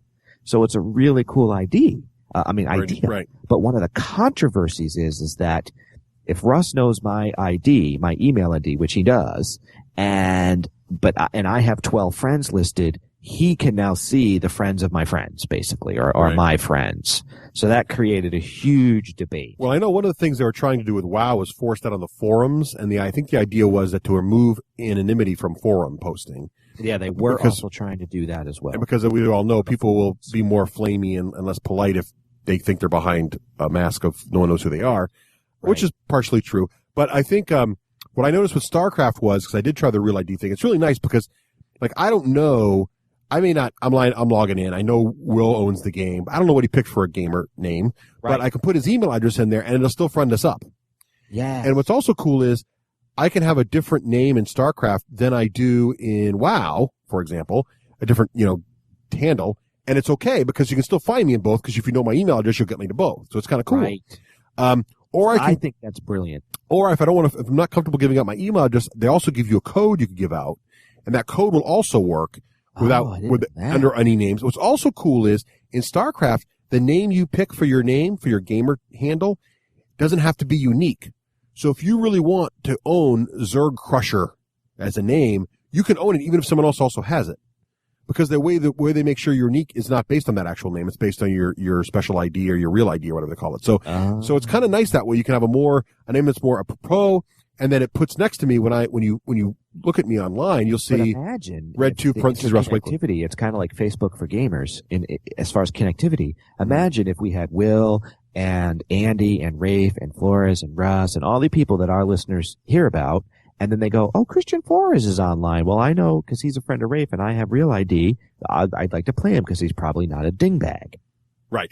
That's pretty cool. That's what Xbox sort of promises too, right, with the gamer tag idea. But you have to know the gamer tag. Xbox still gives you that little mask to hide behind, whereas they're sort of opening up here a little bit. And I can see why that's controversial. I've always been my online persona has always been my real name. I've always felt that if I'm going to talk to people and have a dialogue with them, I should tell them who I am. That's just my personal thing. But I get why some people want to be anonymous. I understand that. Yeah.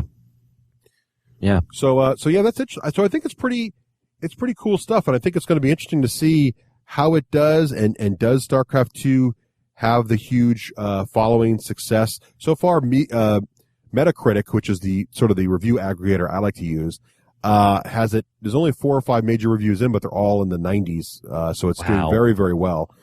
What's your favorite race to play multiplayer? I've always been sort of a Protoss fan, but I have to say the Marines are a lot of fun. And the Zerg, I like them all really. The Zerg are totally different, but I think from a true sort of fluff point of view, I think I like playing the Marines the most. Now, one thing I was disappointed with, I like the Marines the most. I've always liked the Marines. My second favorite were Zerg. I remember playing in the original StarCraft 1, and one of my favorite things to do was a lot of people like to build flyers. Well, one thing I like to do was build ground units, and they built these things called Goliaths because they would have missiles that would shoot down flyers. Right. So I liked it because there was maybe 1, 2, or 3 alternate builds that you could do towards endgame. When I was playing beta, that didn't work at all. If you didn't have flyers at the right point of the game, you were dead in beta. Have you found? Oh, you haven't played multiplayer, but have you? What are your thoughts? Well, on that? it seemed like there was only one real build to go, which was kind of boring. No, I didn't find that in the beta at all. Okay. I found though, if you were going to go ground only, you had to sort of be careful because, like the Marines, for example, can shoot in the sky, right? Right. And there was one air unit. If you get the Viking, right? The Viking. What was that again? Like a jet bikey thing? Well, the Viking is an aircraft, but here's the thing: it also replaces the Goliath because it transforms. Oh, that's right. Into, I think it's called I mean, what it's called now, but anyway, it replaces the Viking and the Goliath. So it transforms, and on the ground, it's basically a Goliath. It's a 2 heavy chain gun walking mech. Okay. But then in the air, it's pure air-to-air missiles. So if you wanted to, you could transform this thing into and it can also shoot ground to air in the Goliath form. So this thing is basically pretty pretty hardcore because it would do both things. You could go a very heavy Viking route and do pretty well. But you could also go pure air, battleship route, which a lot of people like. You could go, because basically there's upgrades for most of the units that'll fire both directions. So if you want to go heavy Marines, you can do that. You just got to go, like what I did was I just built Marines and transports and just transported one of the them. things out there, players, if you've never played StarCraft before, it's kind of like building a 40K army, because now Russ is reminding me, and Christian used to be awesome at this. I would build land and air, and Russ might build land and air. Well, Christian liked to use these ghosts, and they take a totally different tech tree. And the ghost is invisible. But how do you defend against that? Russ and I would build detectors. Right. Well, somehow, so then you got to kill the detectors in order to get your ghost in. Because when you get your ghost in, your ghost beams this little laser beam thingy invisibly, and then a nuke drops on your town in your base and blows the heck out of you. Nuclear launch detected. Yes, nuclear launch detected. And when that happens to you, you can't see the ghost, so you just are like, ah! Well, you can see the red dot. If you can find the ghost and kill him, you can stop the nuclear launch, but it's really hard.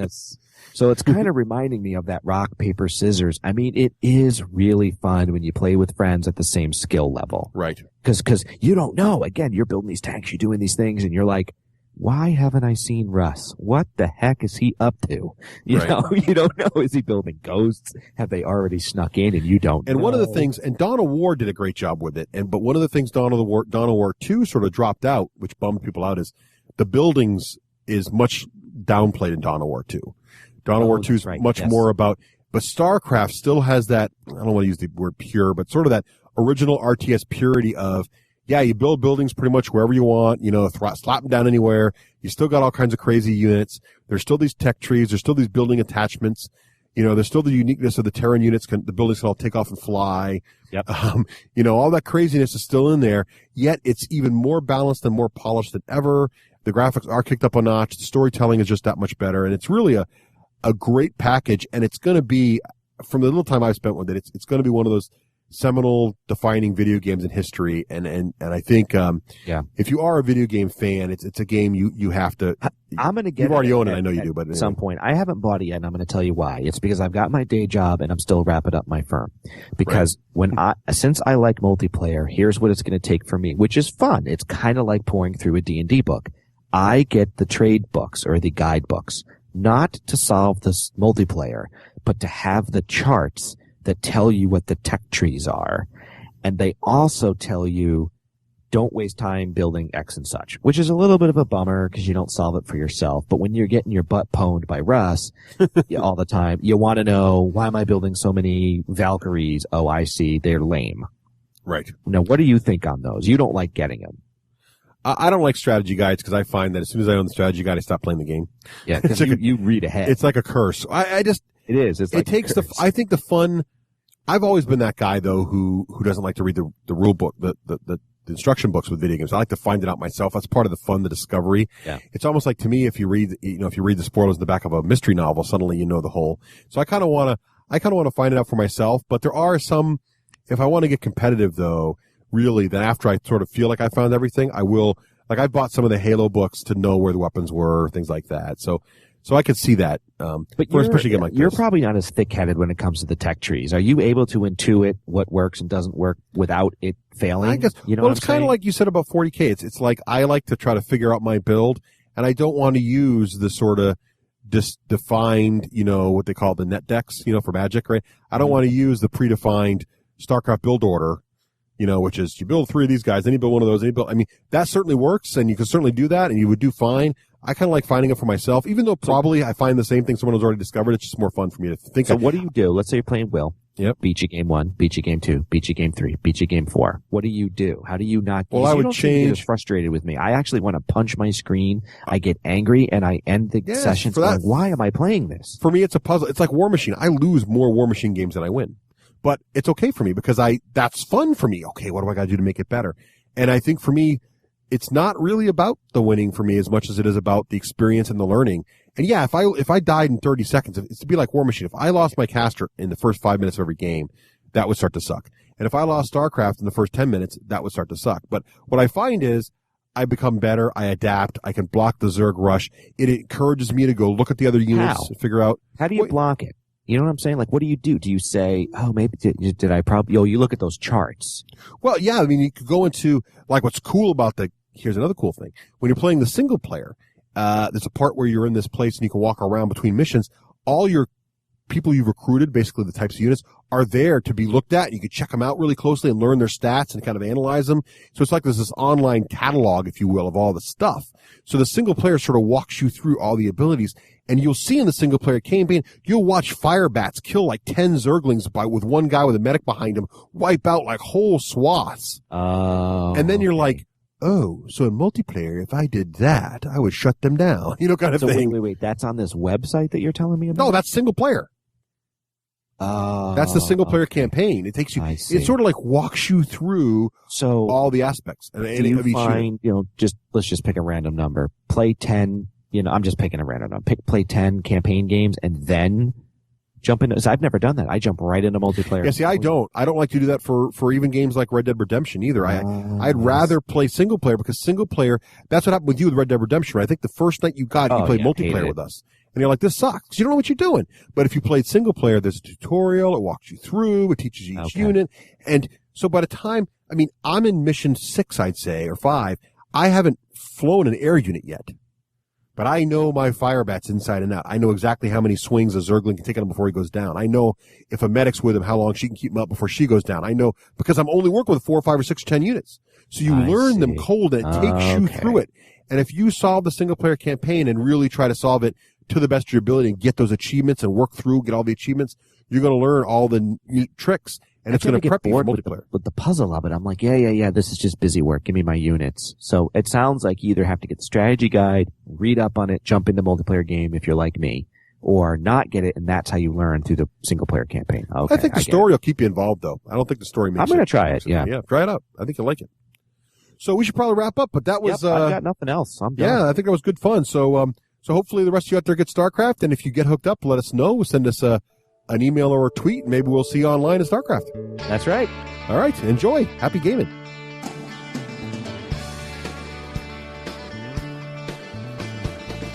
This Jever Notice is brought to you by Rick from Joondalup in Perth, Western Australia, who's about to unleash the might of the Necrons upon the rest of the galaxy in the Ball and Chain Tournament August 22nd.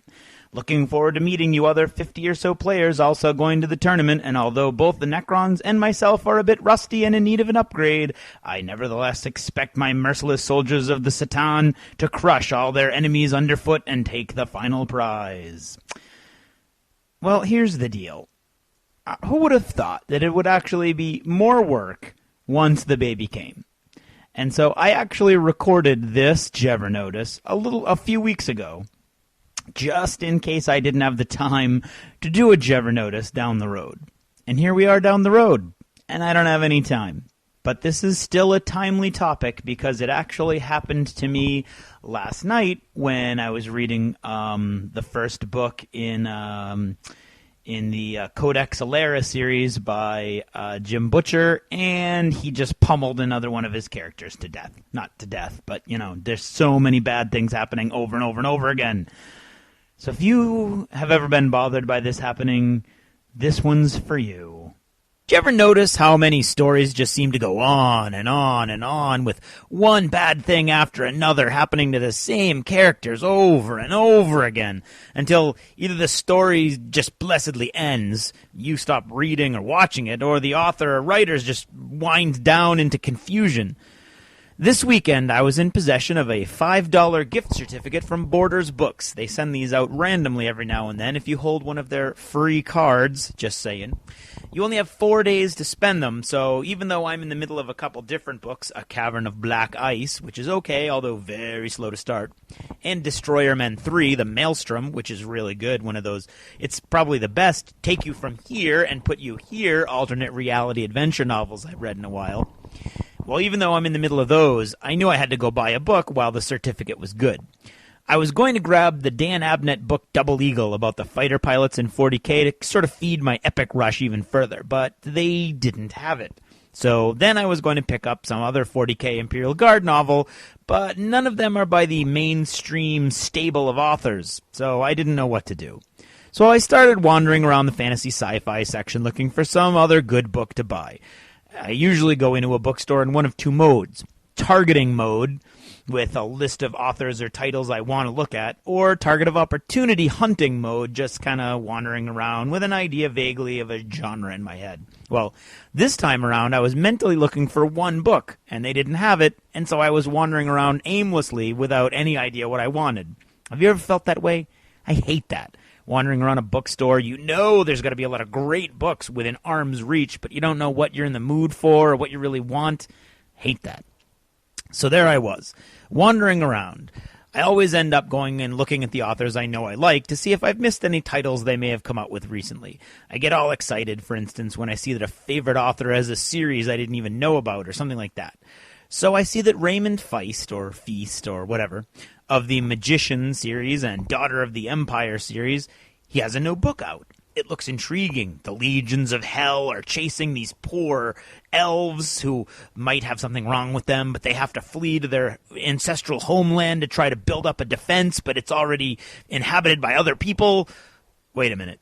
Their ancestral homeland is Medcamia, the same planet the series of books Magician took place on? Wait a minute.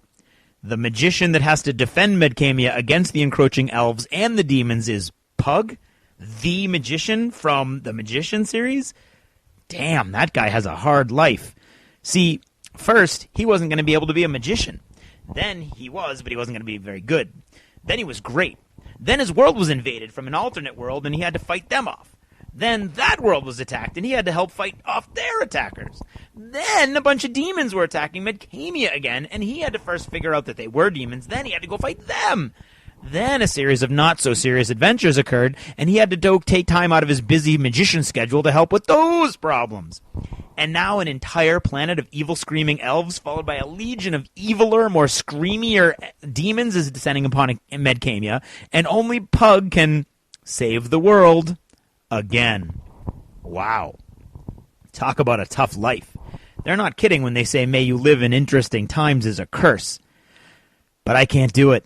I can't go back into that world over and over again to see the same poor people have to fight bad guy after bad guy after bad guy. I've got too much plot fatigue, so I can't. It's the same, sort of, if you read the Star Wars continuation stories. Luke, Han, and Leia have a great deal of running around and adventuring and death-defying under their belts by the time the second Death Star blows up. But if you keep reading, they have to go to school, they have twins, the twins get kidnapped, on and on and on. I know, this is a staple of the fantasy sci-fi genre. This idea of sticking with the same characters for adventure after adventure, I even condone and enjoy it sometimes. I mean, when you truly love fictional characters, well, can you ever truly love a fictional character? Well, anyway, you want to spend as much time with them as possible. David Eddings totally sold me on that with The Malorian. Same storyline, same characters, but I loved them. It was okay. And then the rest of the books he wrote in that universe were all prequels, referencing little tidbits he had dropped along the way in all the 10 previous books. So he wasn't writing about awful things happening to the same characters over and over again. Well, not really. Anyway. It's a different issue I have with authors that when they're just plain mean to their characters for no apparent reason, like in Dan Abnett's really good book, Titanicus. I loved it. But seriously, why did that one guy have to cross the Administratum police and get himself killed? If you read it, you know what I mean. I hate that. But plot fatigue is so much worse, especially if you have OCD of any type, and especially if you have gamer OCD with completist complications. There's another book. I have to have it. Even though I know I can't handle another crisis being dropped in this poor guy's lap. It's like that show 24, the TV show. I watched it for one season. I mean, seriously, unless you pretend it's not supposed to all be happening in one day, how do you maintain your willing suspension of disbelief? He's fighting Arab terrorists, then he's fighting European terrorists, then he's fighting homegrown American terrorists, then it's the U.S. government, then he gets caught in a nuclear explosion, at least 10 gunfights, he's captured, he's tortured, he escapes, he's captured again, his family is threatened, he's tortured again, and then he finally escapes in enough time to battle the evil mastermind. What the heck kind of day is that? So, after that one season, I let it go. I couldn't do it anymore. Plot fatigue. I'd rather a good author come up with new characters to torture and torment, new relationships to explore, and then I get to spend more time getting to know new fictional characters that I might or might not be able to fall in love with. So, if any of you authors are listening out there, start something new, okay? Take a little note, although not the proofreading, from page 5 of the new War Machine Prime. I want new stories. And for the love of all that is holy on God's green earth, Mr. Feast or Feist, if you're listening, would you please just give Pug his happily ever after, or kill him, or whatever? Just leave him alone, okay? That's about all I've got to say about that. Thanks for listening, and good night.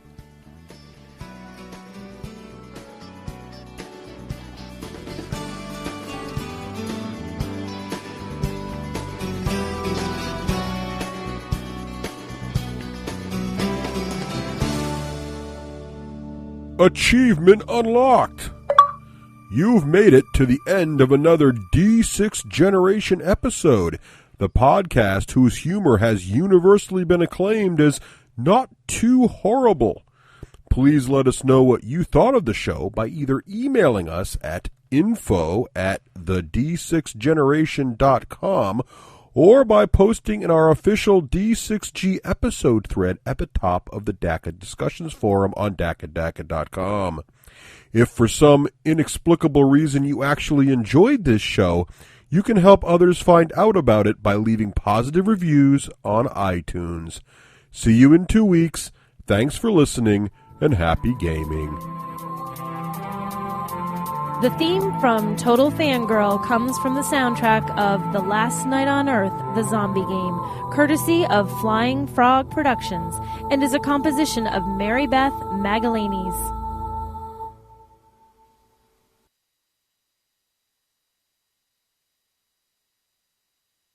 I'm soft in here tighter than a frog's butt in a watermelon seed pipe.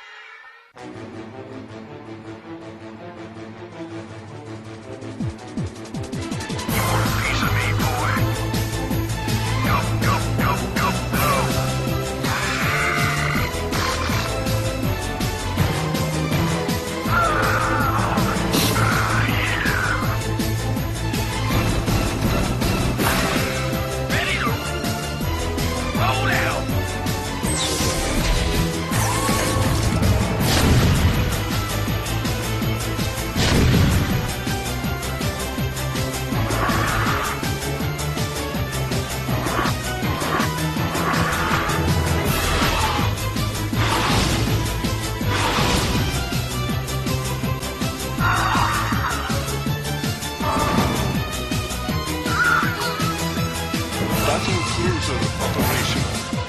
Engage.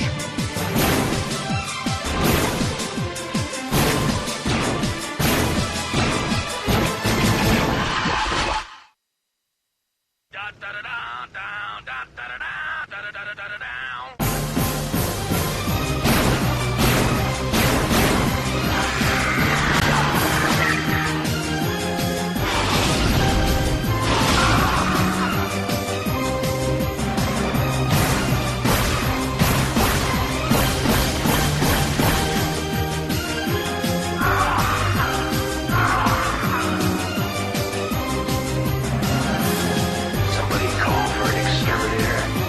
Never know what he is. Nuclear launch detected.